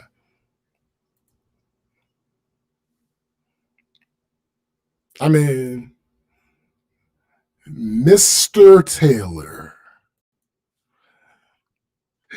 There we go. Agent Davis and shit. I fixed it. It's fixed. It'll come back. It'll come up shortly. Yeah. So this movement is a catalyst for change, and right now it's telling us a lot of things need to be addressed so we can make space to heal. Starbucks said in a publicly shared letter. In a what? A publicly shared letter to employees announcing the new T-shirt design. Exactly. In a new statement Friday, Starbucks said it's critical to support the Black Lives Matter movement as its founders intended, and will continue to work closely with community leaders, civil rights leaders, organizations, and our partners to understand the role that Starbucks can play and to show up in a positive way for our communities. In an earlier memo, Starbucks said it won't allow employees to wear Black Lives Matter material because there are agitators who misconstrue the fundamental principles of the Black Lives Matter movement, and in certain circumstances, intentionally repurpose them to amplify divisiveness. Can I comment on that just for a second? Go ahead. They're not wrong with that. No, not at all. They're not wrong with that. I want to talk about it after the article because they're kind of in a touchy. They are. They were kind of in a touchy position. They're not wrong with that particular position. I just don't think that's so you don't let them stop you from doing shit. That's the move. That's the move. That's Starbucks encourages employees to wear apparel celebrating LGBTQ rights for Pride Month. The company hands out those items to baristas. Mm-hmm. The internal memo was sent around after employees raised the question to corporate leaders. They noted that Pride paraphernalia is allowed because it's company sanctioned, and Starbucks hasn't handed out Black Lives Matter pins or shirts. A company spokesperson previously told BuzzFeed News that the policy was in place because it's necessary to create a safe and welcoming environment.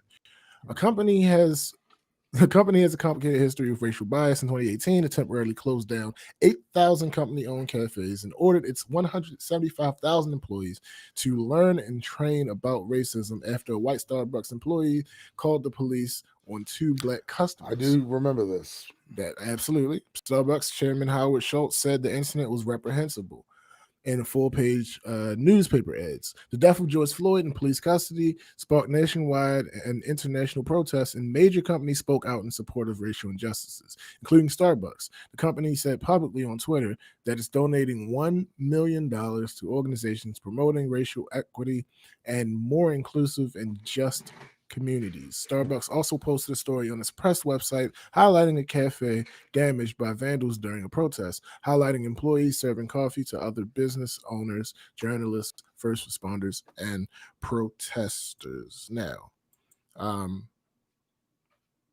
I'm not as fire and brimstone about this particular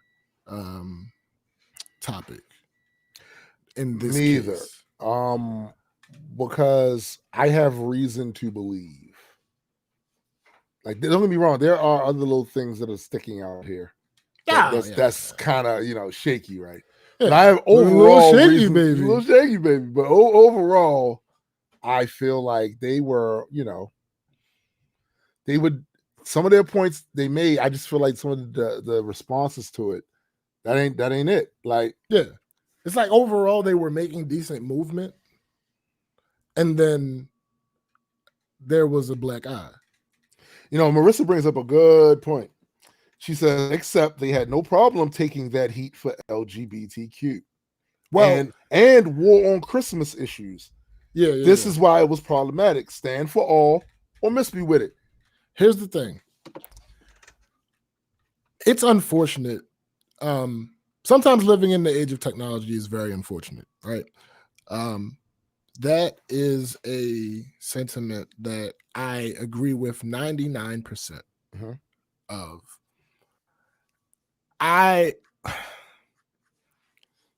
The cynic in me wants to push that to 100%. Right. But the rational side and the side that just has experience with how things go kind of makes me think, well, we really don't have proof that these shirts weren't in the plan. That's the thing that I looked at too. I said, because I saw it about, like, it does seem to be, right? This is about a marketing thing too. They wanted to have their brand logo on there. But to me, I see that as Craven though.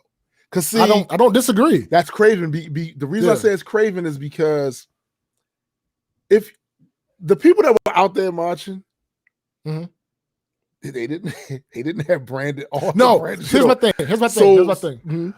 I think that a lot of the times we look at things based on what they should be, right? Oh, yeah. And I think we need to. Absolutely. Most of the time, 9.8 times out of 10, that should be the move, right? We need to, and even if we know that's not how it's going to be, we should see it that way so we can move the bar up. 1,000%. Yeah, but sometimes, as much as we say it, sometimes we overlook that. Sometimes people just don't. It's like sometimes people just be wrong. I agree with the marketing side of it being 100% Craven as fuck, right? But this is just my interpretation based on again the fact that the people making these decisions don't look like me, right? If I add up when I do the math on this situation and I add up the fact that they're saying, yeah, we don't really want to. And I'm in no way am I saying that this is the energy to have. And those. I want to make that clear. Those two things seem to conflict with each other. To say that. Hold on. Wait. To say that, yeah, we know that. Basically, we want our baristas to be safe. That's not in this article. I saw it in a different article. Right. We want our baristas to be safe and completely foregoing our dress code to make a statement could potentially put them in danger. And if you look at those LGBTQ Starbucks shirts, they're still very much Starbucks shirts. Right. So again, I don't agree with this energy because unquestionable and undeniable and unapologetically Black Lives Matter. Right. But I could see someone who doesn't have that stake in this shit handling it the way that they handled it. Possibly. I agree with that because they don't have, it's not the same they don't have the same urgency. But yeah, I would argue, I would just push back that whether they were wearing some Black Lives Matter shirts and that could put them in danger, I don't see anyone that was willing to go that far, making a huge difference between the Black Lives Matter shirt that you got that doesn't have Starbucks shit on it or the Black Lives Matter shirt that you have that does have Starbucks. They still don't like that shit. My only pushback to that is I don't know what those shirts look like. Not the Black Lives Matters one, the LGBTQ ones. I don't know what they look like. So I don't know how prominent the pride part of it is. Right. So like it's a very big different thing. It's easy to ignore. And this is the main reason why I don't agree with that energy. It's it may be a situation where the activist side of these shirts is very easy to ignore if you're not looking for it. So in other words, they made it miniature or diminutive on the shirt. I want to read some of Marissa's comments. She says, now Starbucks can correct their mistake and I'll accept it, but we'll continue to be vigilant about the cleanup. Pause, because that's exactly what we've been saying all episode. Yeah. Yes, she says, absolutely. But this is the part I think that's important, because this is the part sometimes we kind of lose as our community starts doing the activism stuff. Yeah. But we'll continue to be vigilant about the cleanup. This is a lot of times what I see happen is we'll make this big move. We'll make this big move, right? And they'll give us the lip service. Yeah. They'll give us the lip service. And then they don't follow through. Facts. We accepted the lip service, so we stop. And we forget about it. And we forget about it. We just left them alone. Right. We left them alone. Yeah. She also goes on to say, and here's my opinion on affecting change with boycott protests. Once the goal is achieved, then that particular boycott has to come to an end in order for them to be effective in the future. Facts. Because if I don't see a change in your behavior, you wanted a change in my behavior. It's a contract, right? You wanted a change in my behavior. I made that change. I capitulated. Now I need to see that change in your behavior. She goes on to say the goal has been achieved with Black Lives Matter and Starbucks visibility. So I'm fine with making my purchases again, though I will continue to encourage folks to support local owned coffee shops at least 50%, because we know, much like Amazon, Starbucks did a great job fucking up those small coffee shops. You know what's funny about that though? Seattle wasn't having this shit. Oh, really? Yeah, like when that internal memo came out, like there were protests in front of the Starbucks in Seattle. Like Seattle is, for those who don't know, Seattle is where Starbucks was born. Right. Seattle was not having this shit. Seattle was like, "Oh, y'all not gonna do what? Oh, all right, bet." We got you. Bet. Let's see how long you hold that stance. Right. So like, but my overall thing, I 100% agree with it. Like, yo, absolutely, stop. Absolutely. Like, what are you still swinging for when you got the result? Yeah, you like they're on the ground, right? And there's supine on the ground, and you're like, you're still right. Like, wait, hold on. They gave up. It's over. Yeah, they chilling. The ref called the ref called the match. Right. You won. Everybody's gone. It's just y'all two in the ring.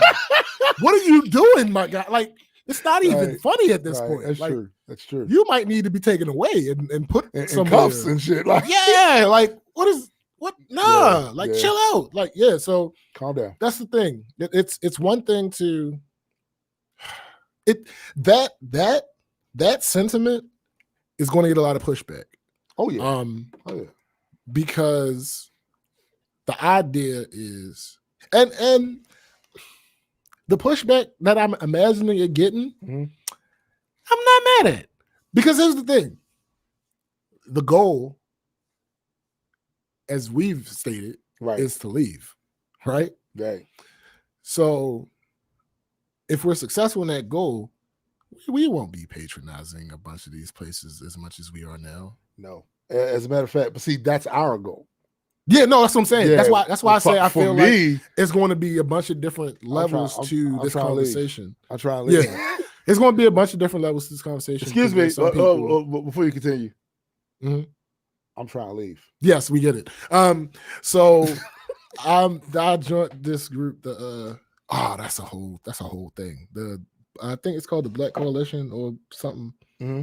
Blackout Coalition. Mm-hmm. That's the name of the group, right? So what's their songs? They got any songs? No songs? Oh. Not to my knowledge. Just checking.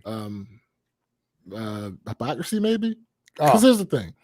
Sadly, I went into this believing this group, this specific group. Right. I went into this believing, yo, we actually doing something. We're actually doing something. You hate to say it. And then I stayed around for a couple days. Right. And it's like, all right, this is interesting. So the group is like 1.2 mil strong at the very least. Right. It was that strong the day that I joined. So who knows how big it is now? Yeah. So I'm in there peeping around, see a bunch of posts about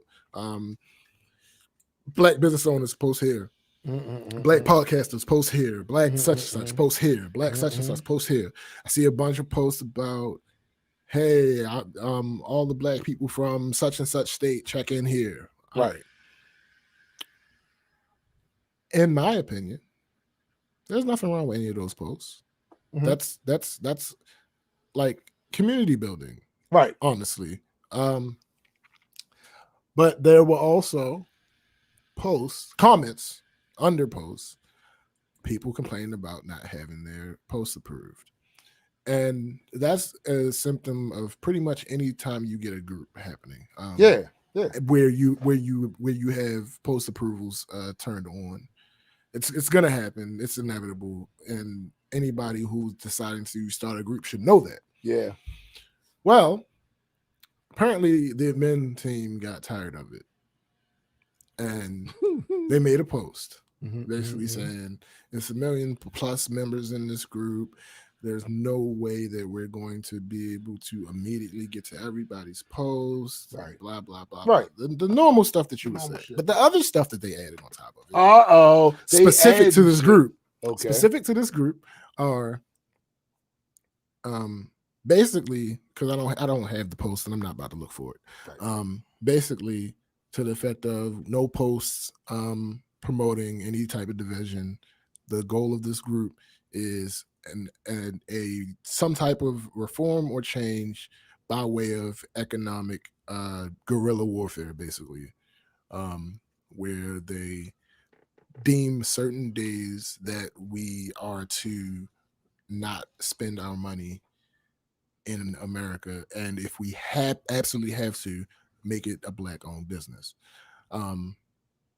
In theory, that works. There are so many problems I have with how they chose to do it, but it's not my group, not my monkey, not my circus. Right. So it is what it is. But they like harped on no posts that promote any type of division. So yeah, we're gonna delete all the pending post requests, and we're gonna start over from this point forward, right? Right. That's about 2 days ago. Since then, I've seen a post. Matter of fact, these I do have relatively handy, because I made sure to comment on these. Right. One of the posts was something to the effect, because I do not have that one. Absolutely. Okay. So one of these posts was like, somebody was done talking about the All Lives Matter thing, and people went in. I'm sure. Because why do you expect for them not to? Right. It's an all-black group of 1 million plus members. Now, there are people, I believe, there are people in the group that aren't black. It's not a solely black group, but the mission is black-centric. They went in. They went in, and they went in, and they went in. So I'm like, all right, that's a weird flex that y'all will allow this post to get through. But every now and then something slips through the cracks. I get it. Yeah, they got 5 billion followers. So right. I mean, come on. They got the entirety of the world's population in there. It's hard to police that, right? So another one. Maybe I've been kicked out of the group because I can't find any of. It's tired of your bullshit. That's clearly tired of your shit. They might be. I ain't even gonna hold you. Oh no, I haven't been kicked out. All right. So what is anyway? So another person. You have limited access now. Maybe. It just might be a thing. It legitimately might be a thing. So another person made a post to the effect as, "My black queens, y'all absolutely have to stop buying weaves. Blah, blah, this, blah, blah." What the fuck? Why would you allow this post if you made an entire long ass post about nothing divisive? Like, why do you think that would work? I'll tell you why. Because my man, Dr. Umar Muhammad, Why are you even jumped in that motherfucker on his own agenda? And my beautiful black sisters, you must give up the weaves now. Dude, check this out. Check this out. No other race of people wears weaves. That's a lie. It's a fucking lie. It's just not true. It's a lie. That is categorically false, my guy. Sir, is a lie from the pits of hell. And I'm saying hell with one L. Yeah. The way the Norse would. Right. Fuck out of here. Oh my goodness. It's just they do what they want. They do what they want with their hair. Chill the fuck out. Like, stop it. Yeah. And then there's another one. There was another one about religion. Why? Again, one of the most divisive topics in the world. In the world. I think the person was a black Israelite. And one of the most divisive groups in the world. I'm like, yo, what are we? And I made my comments on all of these. Like, yo, I know you did. Why? What is going on with the men's? Like, why? Like, I know every comment was like, "Excuse me, what?" Basically, what? Basically, I'm like, what are we doing? Y'all just made a post about not allowing these type of posts. Is this what you meant about people not keeping the same energy? I mean, my guy, what is God? And then, all right, so a couple more examples of posts that have been accepted since then. Any word in the dictionary associated with the word black that is negative must be removed now.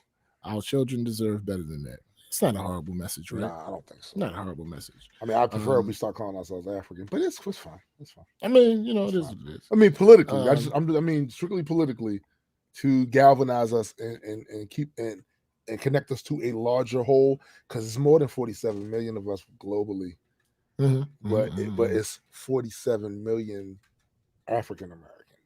So, hold on, I didn't see this. This is news. One coming in 1 minute ago on this group. PayPal. PayPal empowered grant for black-owned businesses. Description: PayPal has created a $10 million fund to provide grants up to 10,000 or more to more than 1,000 black-owned small businesses across the United States. This grant can be used to assist in the recovery or stabilization of a small business that has been negatively impacted by COVID-19, the current recession, or recent unrest.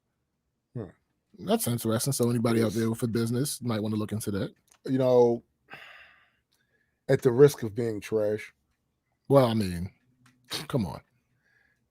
I feel like we could make the argument that the pandemic slowed down our business.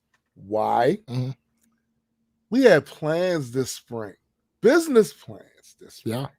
Yeah. To go and shoot at least 2 shows that we were going to present to the gatekeepers who have budgets. You know what I'm saying? And that this thing pretty much shut us down. I mean, like I said, at the risk of being trash, I could see me, using that. Look, we were supposed. I mean, listen, it shut us down. I mean, absolutely. But it didn't shut down the entire thing because we're still doing this. But it shut down. This was going to be a huge. If we got this right, this is going to be a huge windfall. So if I'm trash for that interpretation of what they're offering, I'll cop to that. But I'm just saying. Absolutely. So I mean, most of these. Oh yeah, it was people in that original post talking about what shouldn't be allowed, talking about ban the where you from posts and ban this. Whoa. Why is the where you're from post divisive? Because there are people who just feel like their opinion is more important than everybody else's. They personally don't like the post, so they feel like nobody should be able to do it. Yeah, rather than just scrolling. I think they're Reed Richards, elongated man. Yeah, that one's plastic man.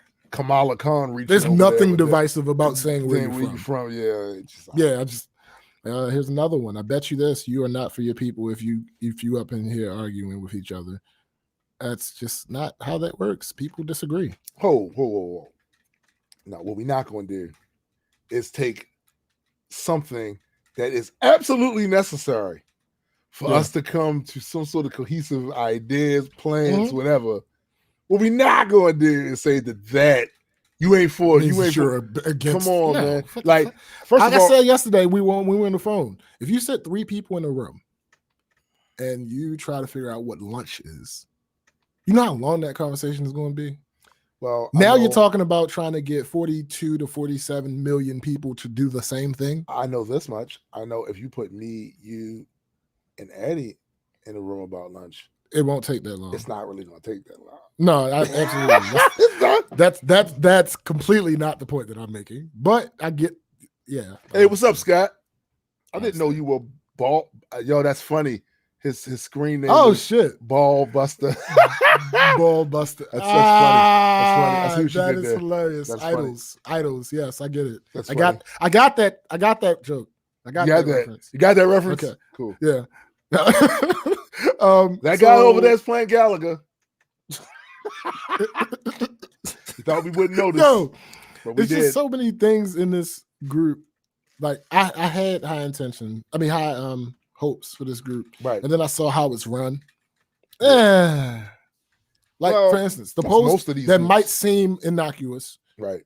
On first glance, dear non-black friends, I'm paying attention to your silence. Now, anybody making that post on their personal page, I absolutely get it. Yeah. I get it. That makes all the sense in the world. But seeing as though the meaning of this group is supposed to be solidarity towards a point, and there are non-black people in this group, right? This kind of seems counterproductive. It does. Now, will there be people that join the group that are not about the cause? Absolutely. There are 1 million plus people in here. There are going to be people that are not about that's coming at a troll. Yeah, absolutely. And when they reveal themselves, you give them the fuck out of there. Exactly. But this post is not doing anything about that. No, it's really not. It's just not. It's not.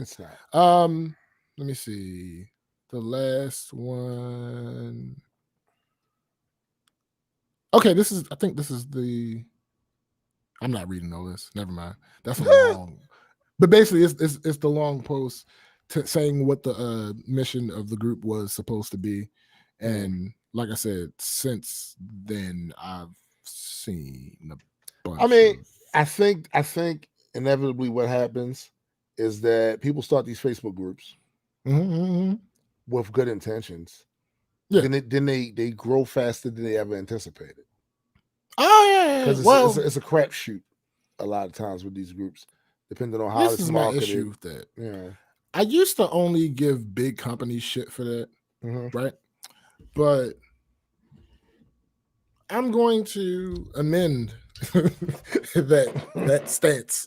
Now I feel like anytime you are either a big company, right, and or there is something going on that is impacting an entire country the size of the United States, and you're doing something that has something to do with that, you're kind of in the same boat. You should expect. Yeah, that's true. Because I mean, you should expect. If it doesn't happen, oh well. Right. Like, but if you expect it to grow rapidly and it doesn't, who the fuck cares? Because one, you're taking advantage to a certain degree of a trending topic. It's topical. Yeah. So people are more focused on it. Therefore, there'll be more searches about it, which means your shit is liable to come up.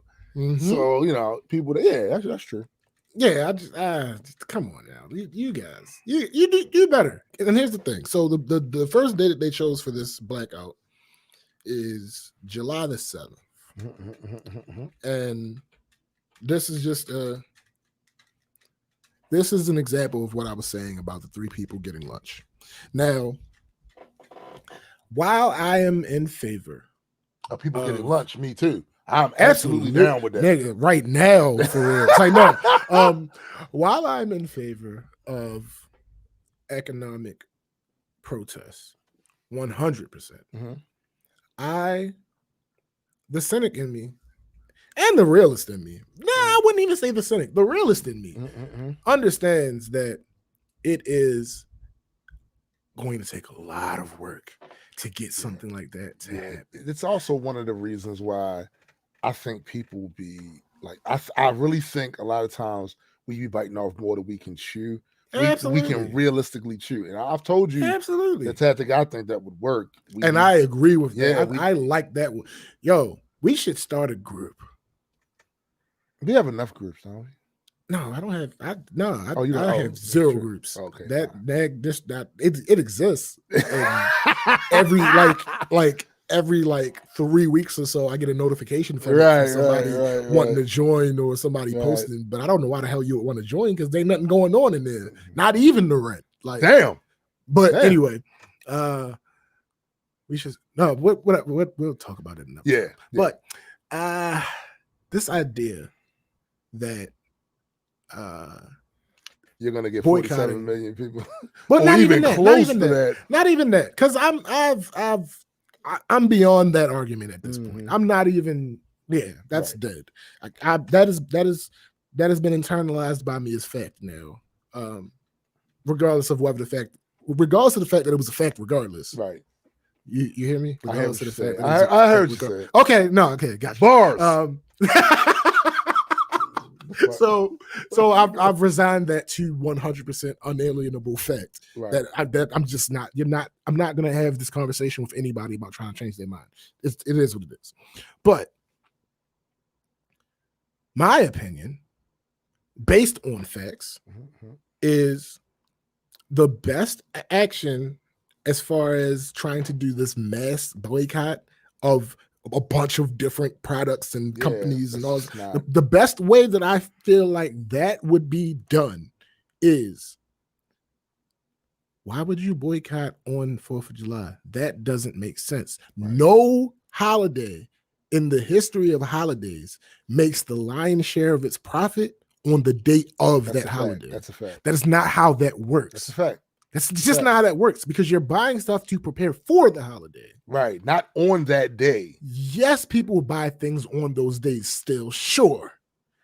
But the lion's share of the profits come from before you don't have you don't have the biggest level of impact, I believe. Right. On that day. The best idea, if we were going to be able to find a way to possibly get close to achieving that goal, would be to start a few days before 4th of July and carrying that through a day or two after 4th of July.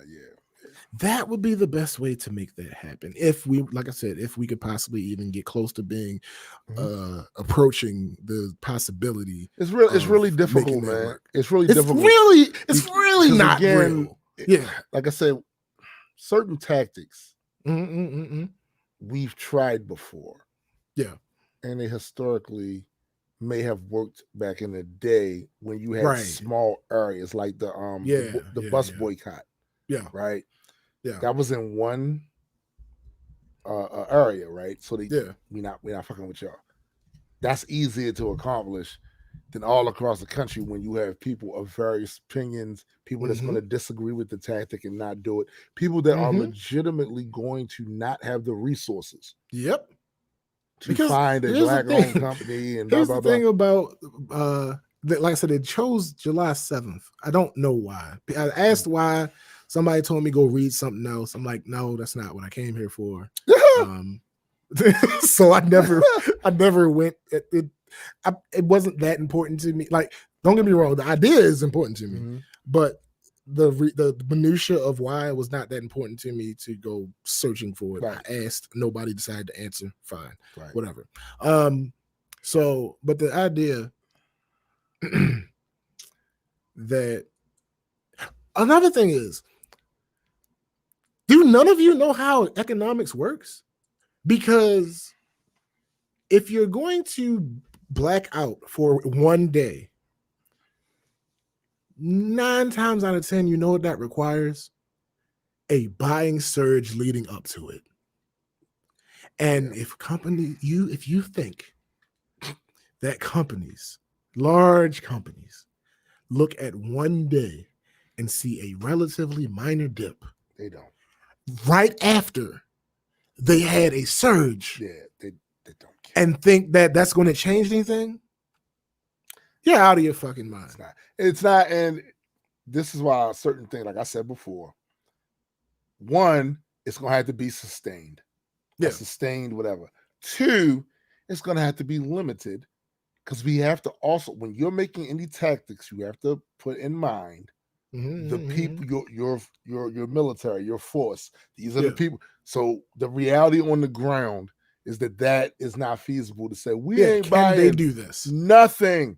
That's not gonna happen. So that's why I told you before. What I believe that should be done. One company. There are other companies that sell the same thing that person sells. Pick the one company. And even if they come up, but we didn't even do anything. Shut up. You're the target. Yep. It's not about you. We try to see something. Yo, something I say to people all the time when I'm talking about them. Irrelevant. Like, yo, I was talking about you, not to you. Exactly. You have no place in this conversation. None whatsoever. But no, exactly. Like, listen, you're the one. You're the guy, right? It doesn't matter what you did. We choose you because we try to see something. That's it. If we go a month and not fucking with you, we can then track. We'll see change. Right. We'll track how much loss that is for you, and then we'll hold your severed head up. Another point. We'll hold your severed head up and go, you see what happened to this guy? That can be you. Who's next? Another point that I saw brought up in that group at some point. Right. I can't remember what post it was, but somebody said, shut up. We shouldn't be talking about this on their platforms.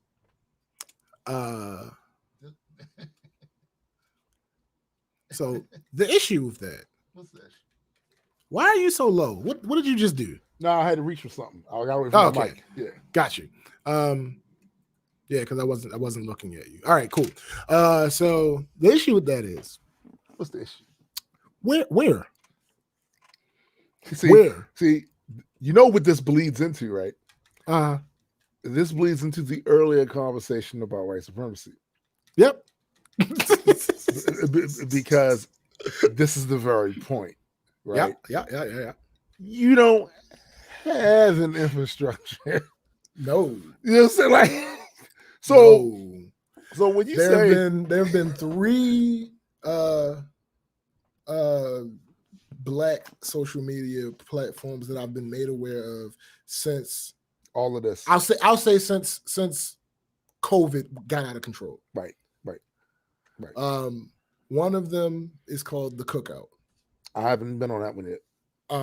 Neither have I. I've tried. Oh damn. I've never got a response from them. Oh damn. So that's one. The second one, the second 2 I won't name because I have nothing good to say about them right now. Right. So I'm not going to name them because I don't want to right. I know what you're saying. Do that.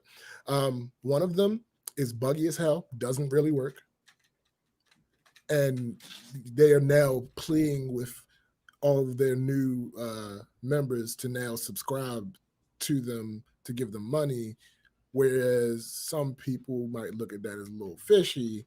Other people that don't look at it as necessarily fishy are like, well, I don't got the extra money to right now. This is really a bad time. This is a bad time. This is a bad time to be. Yeah, it is $15 extra a month. It is.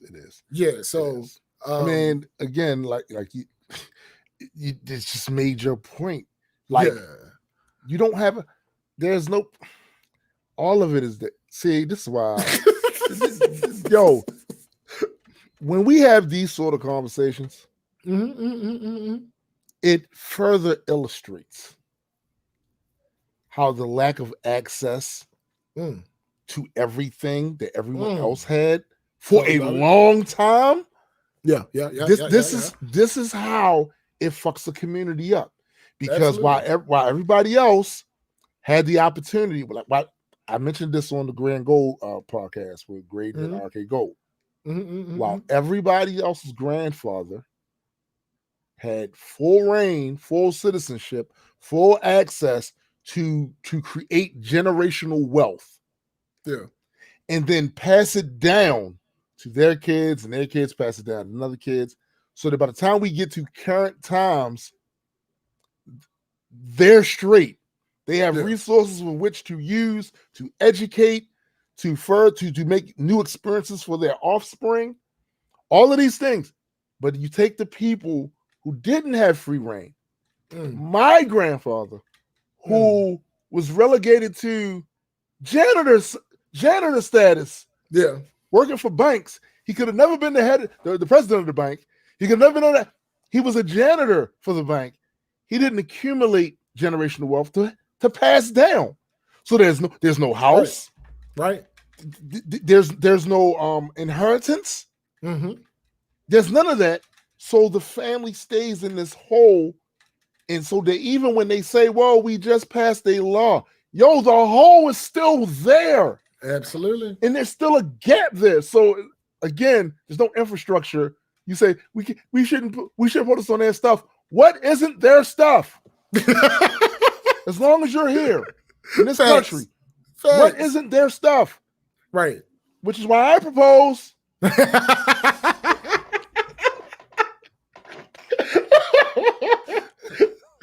I want to say something. I'm getting the fuck I have the conch. You have to let me talk. Okay, I'm sorry. Lord of the Flies, yo. Oh, yo, shit. Your ass. It's my shit. I have the conch. You have to let me talk. That's my shit. Yo, what isn't there shit? That what you're talking about, sir, is a unicorn. Yeah, a unicorn that farts Skittles. Yeah, it's not a reality currently. Not currently. It's not something we have. Like, don't get me wrong. There are places that exist that cater to us, but in the grand scheme of things, their infrastructure if you want to be so bad, I feel like it's slightly conspiratorial for him to make that statement, right? That's not to say it's not true. I know what you're saying. That's not to say that there is not an actual danger there, but it's just that how far are we going to take this conspiracy? Because if you want to say that the white people aren't going to allow us to say what we want to say and do what we want to do on this platform, then you are to say, all right, so if we get another, let's say we decide this group of 1 million plus people decides that they're going to put together a social network of their own. Right. Whose internet are you using? And we back at square one. We're back at the infinite regress. We're back at infinite regress. And again, this comes from not having access for a long ass period of time while other people were building shit. Yeah. They have it right there. And you don't, and you're using their shit because you don't have your own shit. Because not even necessarily because you don't have your own, but because it's convenient. It's been made already. Yeah, it's been made already. But that's the whole thing. Like if all things being equal, if we could go back in time and pull off the locks they put on black people in America. Yeah. And I said go back in time. We ain't gotta go back that far. That's funny. We ain't gotta go back that That's far. funny. I'm gonna remember that. I'm You know gonna what I'm remember that because saying? I want to say something about that. Right. Go ahead. We ain't Go off. Take the blocks, the blocks and all the stuff that they put, the obstacles they put there, and just let people go and have a true meritocracy. Not this bullshit y'all keep trying to put in our face. Like, a true meritocracy. There is a chance that someone that looked like us would have started a Facebook that was successful, that had money and infrastructure to make it so that it fucking works. And they didn't have to sell it. And they didn't have to sell it. You know what I'm saying? Like, I have a question for you. Mm-hmm. This is something I just thought of throughout the course of this recording. I'm wondering. I want you to help me walk through the pluses and minuses of this potential system. Okay. What would you feel about a system implemented in let's say, completely hypothetical. Mm-hmm. All 4 of the officers get off. Right.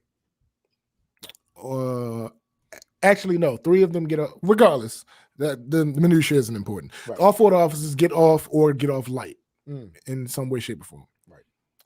This shit starts over. We out there burning shit up. People that are important and have power that have not caught on to that point, finally we get their attention. Things are emergency meetings are put into place, emergency action, and they realize that there's nothing we can do to fix this unless we go to the root of a lot of this shit. Right. So imagine that the solution that they come up with is a system that is weighted based on demographics as far as the country is concerned. So the Senate would have 72 or so % white people, 13% or so black people, and so forth and so on. Those spots would be specifically what are voted on, and not just the Senate, but anywhere that there's a body that has to gather. Right. So if you have a business and you want money from the government, your makeup of your business has to roughly reflect the makeup of the country. The demographic, right. Do you think that could work? No. Not do you think it would ever be implemented? No, I know. But do you think it could work? No, not at all. Okay. I don't think the reason why I don't think that shit would work is because that's just not how. First of all, that's just not how life works in general. Oh, thanks. In a society that pretends to be based on some sort of meritocracy. Right. So because what wound up happening, what wound up happening is people that are not qualified would get those positions, but more importantly than that, it wouldn't make much of a difference.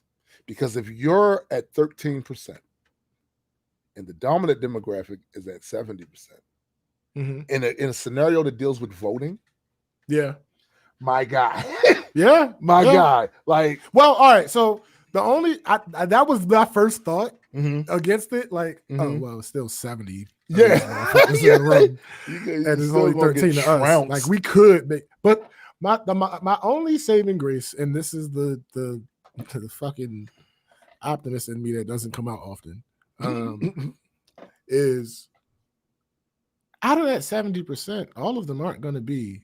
No, they're not. They're not. But the question we need to ask is it a larger percentage that's going to be helpful?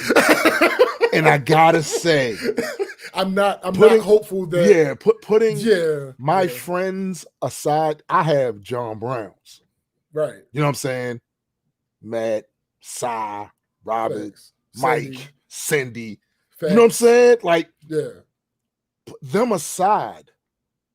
What I've been seeing lately, is revelations. Yeah. On who and what people who've been in my circle for the longest time, even on the outskirts of my circle, actually are. Facts. Actually are. Not the mask they wore this time because these conversations weren't prevalent. Now that these conversations are prevalent, you're starting to see the absolute turd that these people are. The little I didn't know shit stacked that high.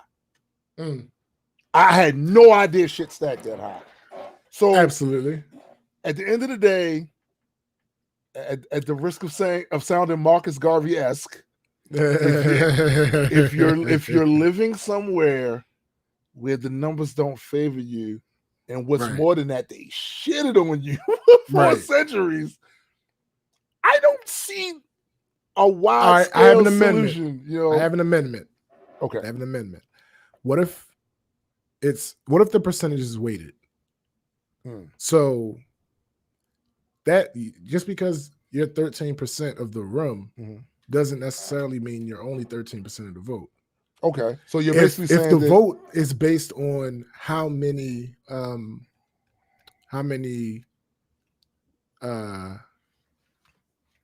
delimiters, for lack of a better term, how many delimiters are there?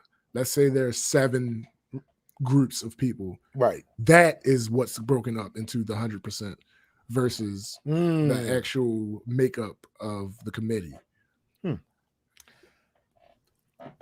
That would be better, I don't know. But I still don't. I don't know. Like, no, I'm sure. I really, I don't know. Like, I think it's moving in the right.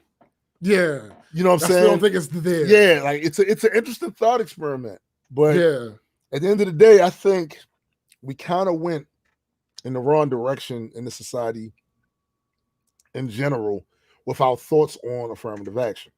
Yeah. Like, not to say that it hasn't helped. Yeah, absolutely. It has helped, but I think we kind of went in the wrong direction with that. Because I think we were basing it on a premise that just isn't true. Like Malcolm X once said, when he was talking about giving a certain percentage of jobs to a certain percentage of people, he was like, how many of them are going to really rock with that? Which one are going to give up their jobs? Right. So that you can, and how they going to feel about that? And you know what's funny? I feel that way about when people bring up certain things, like people talk about there are like, I believe, 2 black GMs in the NFL. Something like that. Out of 32. Something like that. And there were 3, but one of them retired. Right. And his predecessor he had been grooming for 10 years is white. So does he not deserve his spot because he's white? He absolutely does. If he's been being groomed for that shit, and the guy saw him as somebody that's responsible and qualified and worthy to do that, and after he should absolutely get that. And this is why I say, to paraphrase Percy, get your own or die a slave. Because we're in this inevitable situation where it's not enough numbers, and we don't have, yo. That's a fact. We don't have it in enough numbers to matter. That's what I'm saying. Because there's plenty of black businesses, of course.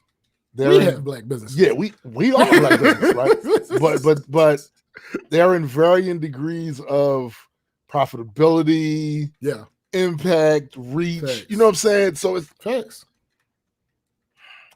Me, I'm for wiping the board, but I'm for wiping the board. That's just me. But I don't recognize that's not going to be everybody's solution. Plus, no, of course not. Plus, my wiping the board extends to a lot of shit. Like, and it's not always. I'm a hammer, so everything looks like a nail. These humans are fucking up. Where's the asteroid? Start over. I'm a hammer. I'm that guy. You know what I'm saying? I'm that guy. And I recognize that about myself. I've even said it in songs. I've even mentioned it in songs. Right. When you're a hammer, everything. I recognize that. That's why I can't really be in a leadership position when it comes to making these decisions because I am a hammer. Like, what? Right. Is that? Oh, get rid of it. Easy to fix. Easy to fix. So throw it out the window. What? Wait, no, it's glass. Hold up. Excuse me. That's not gonna. I recognize that about myself. So I can't be in a position of leadership when it comes to anything that controls society's decisions. I'm for wiping the board. Like me, seeing all the things that I've seen and seeing these trends repeat themselves over and over and over. And I say, damn, we found ourselves here again. Yeah. Hello, darkness, my old friend. You know what I'm saying? Like, we're here again, right? So just the way I think, I'm for wiping the board. I would much rather go someplace and start over with a different paradigm. Not that it's perfect, because no place is perfect. Yeah.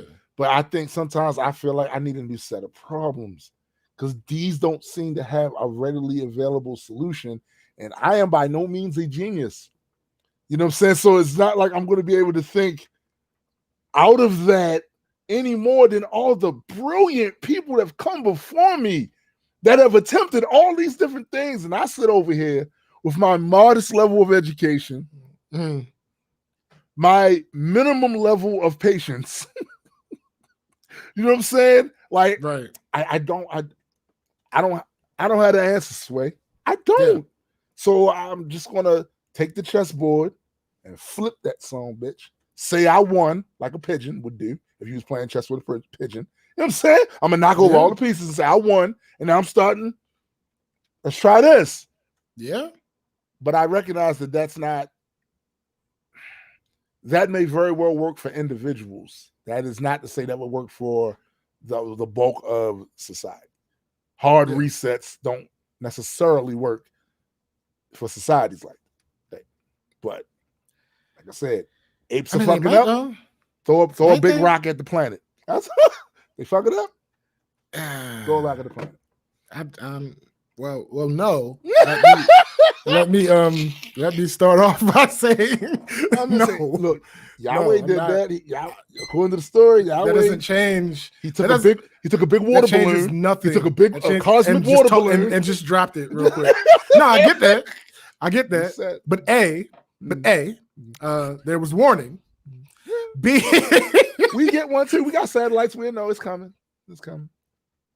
Damn, we can see that. It's 2 weeks out. Yeah. See, again, there was a blueprint for an apparatus delivered that could say. But you got to figure this way. All right, so you got Noah, or as the Sumerians called Utnapishtim, right? You got him. Yeah. He didn't have the internet. No, he ain't have a bullhorn. No. How many people could he really tell and reach? I mean, he didn't save many people at all. That's not the point that I'm making. That's not the point that I'm making at all. I'm saying. Yeah. See, I'm just not a fan of the hard reset. I get it. I don't even hard reset my I know you don't. Computer. Yeah, I know you don't. My phone, my guy. Right. Hard reset means I gotta do all this work over. Nah, my G. Let it happen when I'm gone.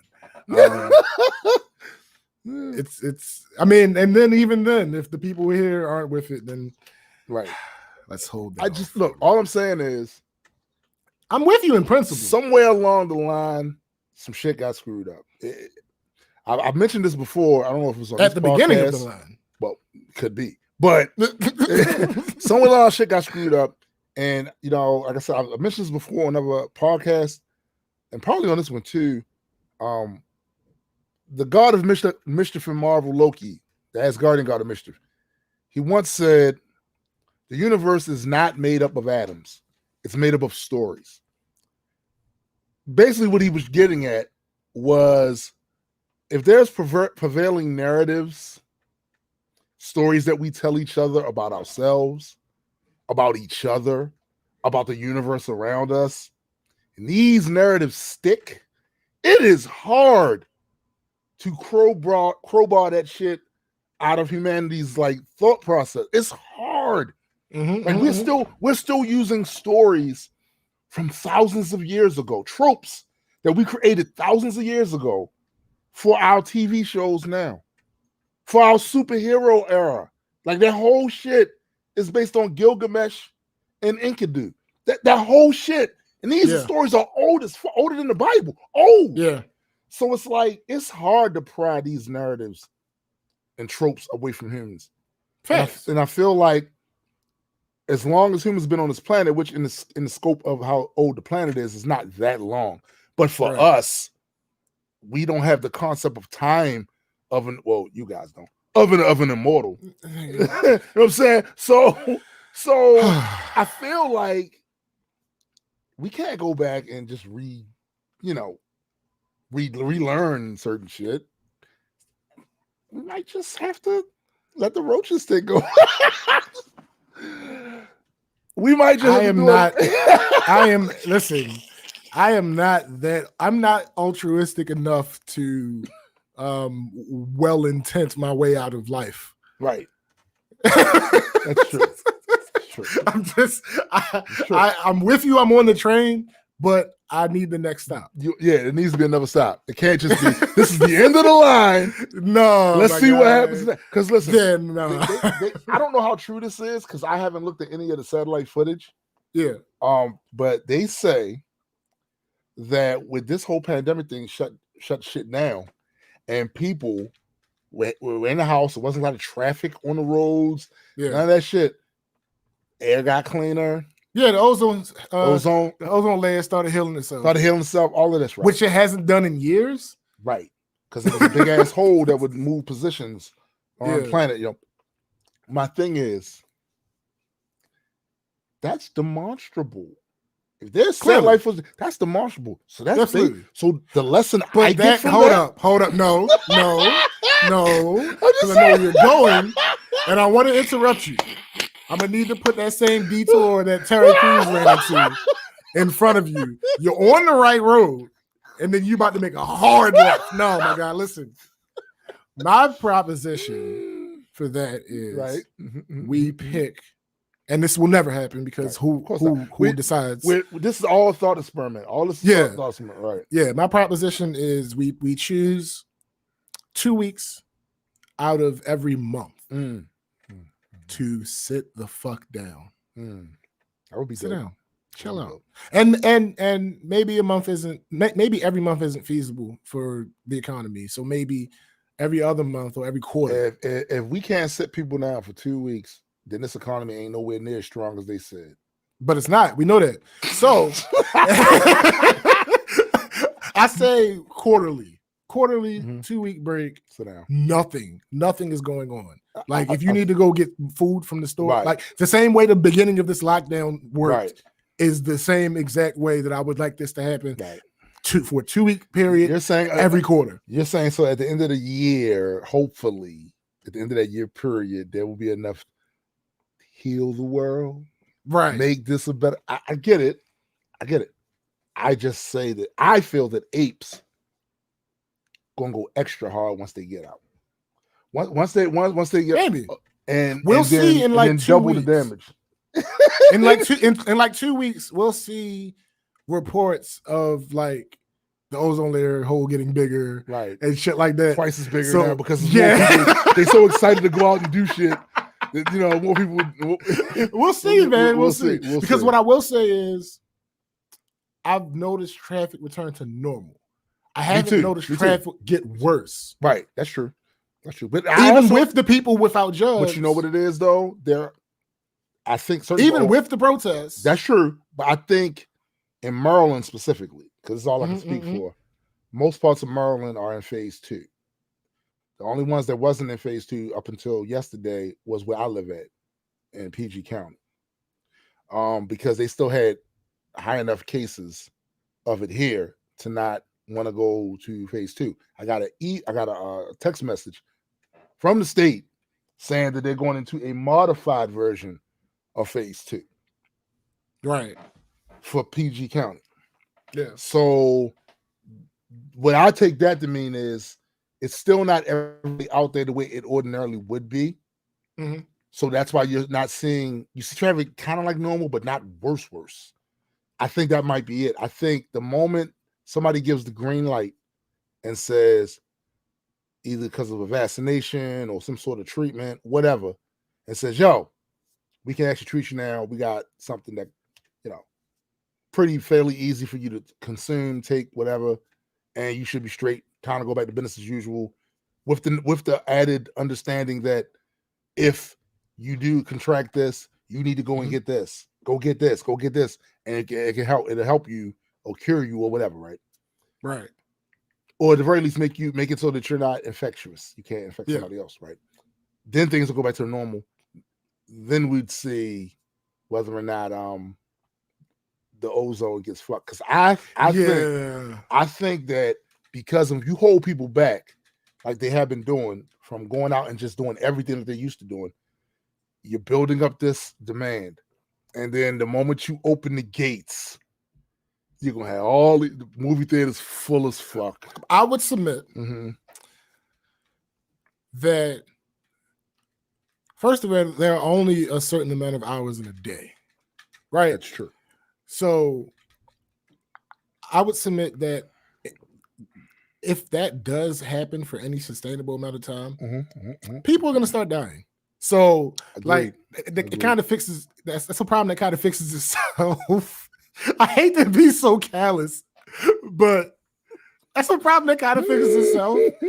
The people that are going to go super duper hard are going to die off, or realize that the rest of them, like them, are dying off, right. and they're going to dial it back. Yeah. But again, see, this is the other problem too. Society has to allow for people to dial back.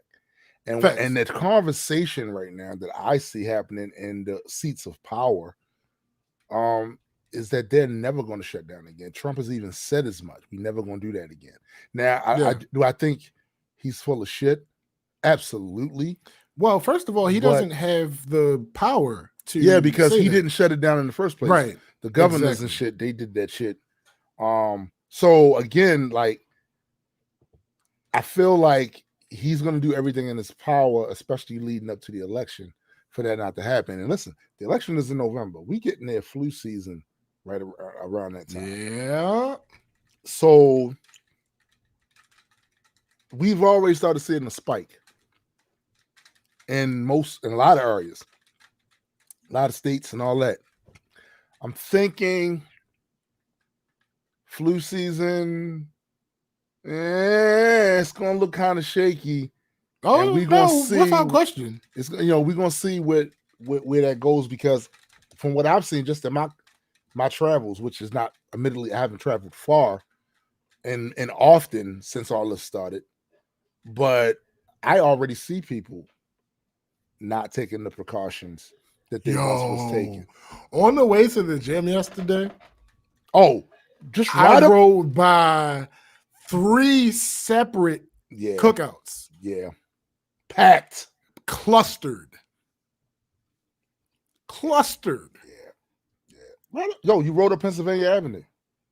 Just look at the sidewalk. Yeah. I maybe saw one person with a face mask. Yeah. And then there was us. Yeah.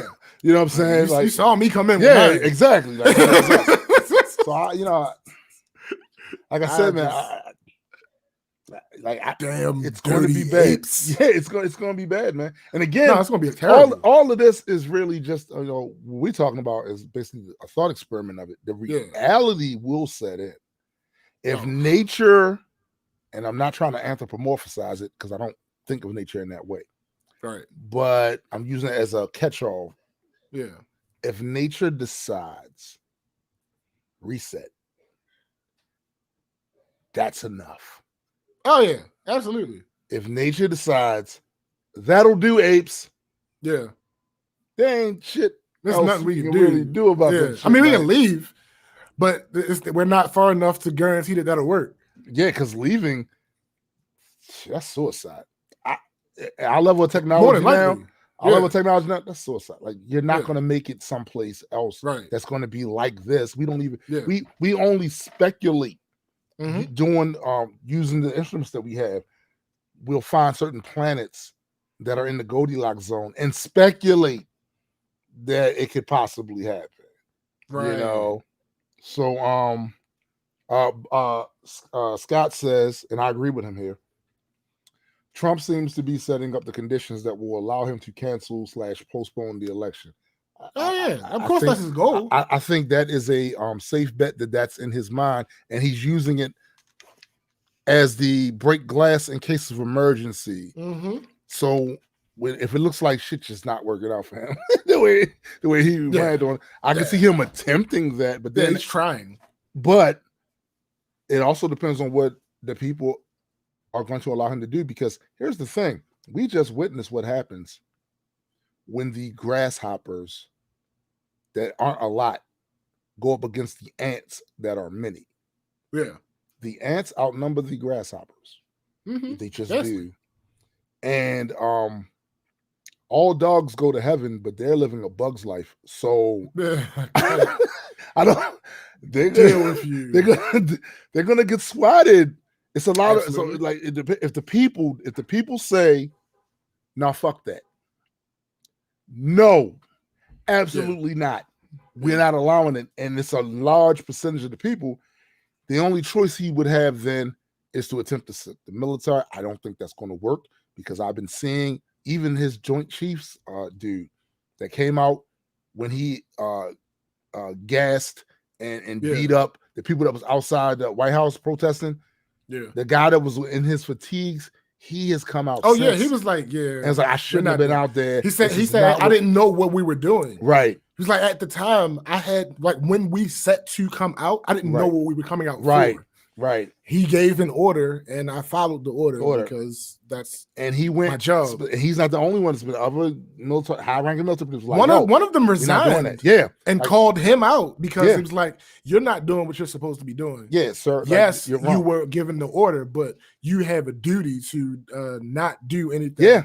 That is basically unlawful. Immoral. You cannot sick the United States military on the populace, on civilians, and to be honest with you, there's a really selfish reason for that. So even if you don't want to go into just as morally wrong, there is a self-preservation reason for that. You do that dumb shit, you got enemies. I got enemies, got a lot of enemies, and they see that shit and go, "Oh, it's time." Are we collapsing amongst ourselves?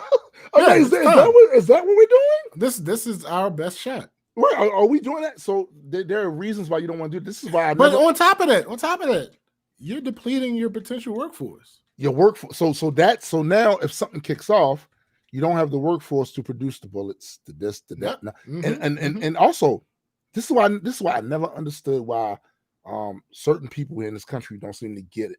Why you want to not piss off certain demographics that have been historically shitted on, because the reality is, if you think your enemies won't use that, the disenfranchisement, the disgruntlement, you think they won't use that and say, "Yo, they don't fuck with y'all." If they don't fuck with y'all, if a group of Russian spies, and they happen to be the ones that were up against us at the time, you don't think that they would come and try to recruit? Britain already did that during the Revolutionary War. Britain said, they put it out there. Any one of you that they've enslaved, you Africans that they've enslaved, you'd be free over here. Right. Turn on up. They don't fuck with you, and this is the whole issue. Like, when we are just battling amongst each other in this country over narratives and politics and all kinds of historical things that have taken place and have not been addressed, it weakens the bond between folks. It has more people starting to think like me. Well, I don't feel like this is home. I don't feel like they fuck with me here. Every time I turn around, I see examples that confirm that. So I'm trying to go. So when you're weakening the bonds of the unit that a country is supposed to have amongst the citizens, when you do that, and this is basically what I see a lot of the times. Yeah, we had this one moment for the last 2-3 weeks where you saw people of various different ethnic groups coming together, protesting, going against the system. The question that I always ask is, how long can they keep that energy up before they take the things that do actually divide us, and some of these things are valid, right? Before they take that and once again turn people away from that. How long is that going to be before that becomes a thing? And I don't have faith or confidence because I've seen too much here. I'm 51. I've seen too much. I've seen the same trends over and over. So I don't have faith that I'm not from the show me state, but you're still going to have to show me. You're going to have to show me that this shit isn't just going to be just another thing next year that ain't a thing anymore. So that's why I always say, whatever we're going to get out of this, now's the time. Crack for it now. Because we don't know what this energy going to be. What's today's date? The 13th. We don't know what this is going to be on the 6/13/2021. Yeah. We don't know. Because you see how fast shit then. We started this year off with plans. Sure. With plans. And in the space of a couple of months, the year wasn't even, that shit was done. So we don't know what's going to happen next year. We don't know. You know what I'm saying? So, like I said, man, whatever the case is, me personally, and much of Multiworld, as a matter of fact, to be honest, a lot of members of Multiworld feel the same way. I got to break glass in case of emergency shit that I'm getting on. Fuck out of here. Thanks. I'm as we speak, I am putting together my parachute. I'm literally folding the shit up, putting it in there. Because when I'm jumping, pulling that ripcord. Please. No, but seriously. Right. You're right. I'm just saying, like,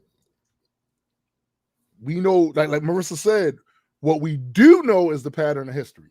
That's all I can, like, I can hope and wish for certain shit. I absolutely can, right? But in the back of my mind, the reality remains I have these examples with which to operate from. So it's very simple. There are times that this has worked. Yeah. But there are more times when it hasn't. Exactly. And then there are the other times when things have regressed. Yeah. Like it worked for a time and then it regressed. So, I don't know. All I can say is I know I'm a lot more craven myself now. I'm more of a craven opportunist now because I see where I have to make certain things happen in order to have my parachute. You know what I'm saying? I got to make certain things happen. So if there are loopholes, if there are things here that makes it possible to accumulate a certain amount of wealth, a certain amount of residual income, I am going to do those things because that all falls into my parachute. Thanks. And when it's time to jump, I'm out. I want to hit that ripcord. Hey, on top of that, the font and branding on top of that parachute is going to say San Pedro Believe. Oh God, Ghana or something. It's going to say something. All right. It's going to say something. All right. Fuck out of here. Look, even Marissa, when we went down, Belize last year. I'm trying to remember. I can't remember exactly what her words was, but it was something to the effect of, if you're going to be checking out some plots of land down there, scope out something for us or something like that. I'm just saying, look. All right. So to bring this back around, I just saw a post pop up from this group. Same group that I've been talking about. Divisive as fuck. Hashtag don't let white capitalism co-opt black resistance. And on its surface, great, right? Right. Ben & Jerry's making a thesis statement about racism and marching with black people in America is not a genuine form of solidarity. Genuine. We back at genuine again. We back at whether or not they like us. They really like us. Now, ignore the fact that these guys have been arrested several times for being on the forefront. Ignore that. That's nothing. Yeah. According to this person, they don't say this, but according to this person, that's all a fluke. Like it's a mirage. They set that up. They set that up to be arrested. So let's say that's true, right? let's say that conspiracy hypothesis is true, right? Mm-hmm. Do we care as long as we get a result that benefits us? Do we care if in their heart of hearts we ain't nothing but a bunch of monkeys to them? Do we care? I don't. It's time to evolve beyond. They don't like us. I don't care. Do I have the power to get things done? All of the issues. Let me finish reading this. Before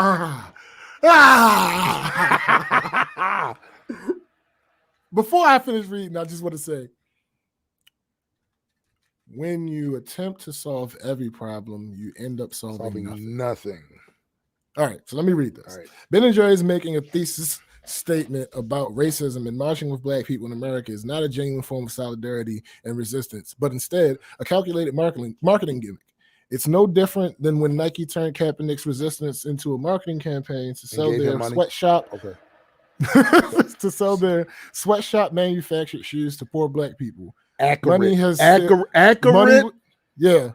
But besides the point, but accurate. But completely irrelevant to the point that, money was still taken out of our communities and into the pockets of these white CEOs who only pretended to be our friends in order to take our money. If these tech, shoe, and food companies were seriously interested in dismantling white supremacy, they'd be using their millions or billions of dollars and white privilege to hire lobbyists who could pass police reform, reparations, job training, housing reform, and corporate stimuluses to help black businesses. Are they doing that? I don't know. The answer is I don't know. I don't know. I mean, because we wouldn't know. Yeah. Because it wouldn't make sense for them to announce something like that. Right. Because that would directly fly in the face of what they were trying to do. Right. Also, since we don't know, let's say, for the sake of argument, to not be charitable and say that they're not doing that. Yeah. I would have to think that since that hasn't been the thing for any of these people, have you even suggested that before this? Right. Whoa, but they continue. Mm-hmm. Please be aware and be vigilant of these corporations as well as black elitists, Oprah, Obama, Beyonce, etc., who only spread solidarity with Twitter updates and not pouring some of their millions or billions of dollars into a useful resistance for the rest of us. Well, you already know how I feel about philanthropy.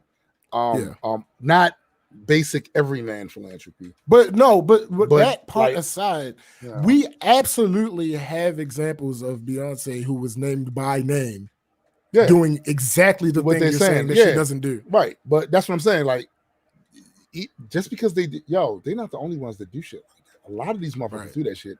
And what winds up happening is the system remains the same.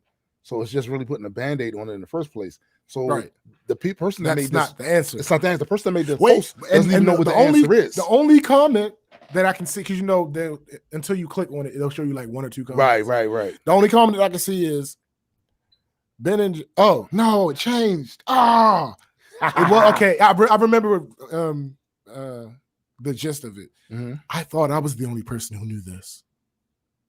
Shut the fuck up. I absolutely despise. Come on, man. The human condition. As much as I love the human condition, have love for it, and want the best for it in general, I absolutely abhor the human condition. Hard reset. For you to be so self-centered. Yeah.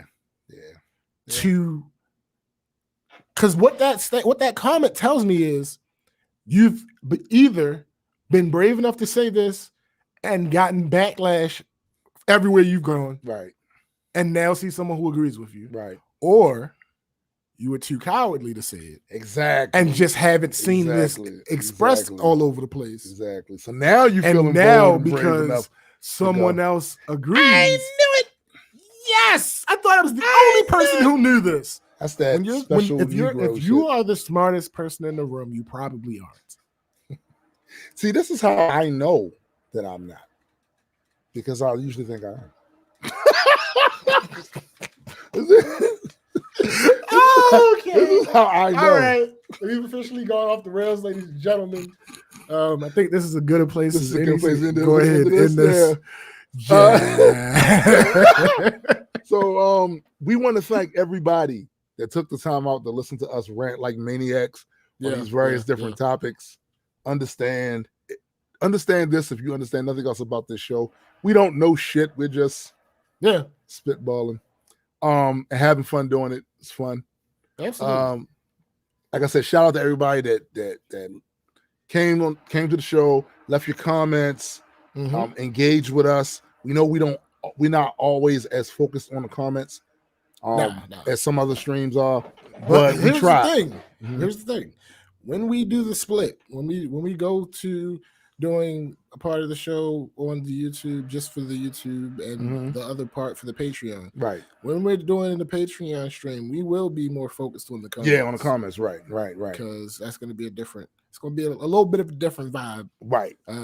The show for everyone is going to be more story based. Yeah. Not story as in like it's direct. It is a direction. There's a articles and that's going to be more like that. And the other half for the patrons will be a lot more engaged. A lot more engaging, a lot more personal stuff.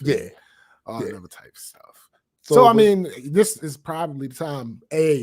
Go and subscribe to the Multi-World Entertainment YouTube page. Absolutely. Because this is where the live streams are going to be happening for and other content. And other content. We got plenty of IP. Live streams are going to be for the foreseeable future. Yeah. Also, go ahead and sign up to that Patreon so you can get the other content that we do and the other stream as far as BCG is concerned. All that other good stuff. Just sign up to the stuff. Sign up to the things. It's $1. You come here all the time. Yeah, you just make it official. Yeah, it's $1. Just make it official. It's $1. Yeah, it's $1. It's $1. Yeah. But I mean, even just subscribing to the YouTube, you come to the show all the time. Yeah, might as well subscribe, right? There's no reason get notified. Like instead of you watch it, you listen to it all the time, but you got to remember to do it. Like if you keep coming back, you clearly like it. Just get notified. That's it. That's all. Make it easier for you. Make it easier for us. That's all. That's it. That's all it is. And we appreciate y'all.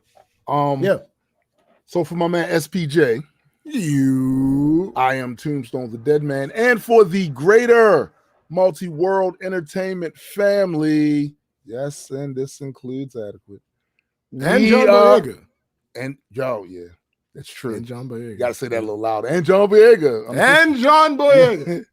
We are out. Peace, and it's over.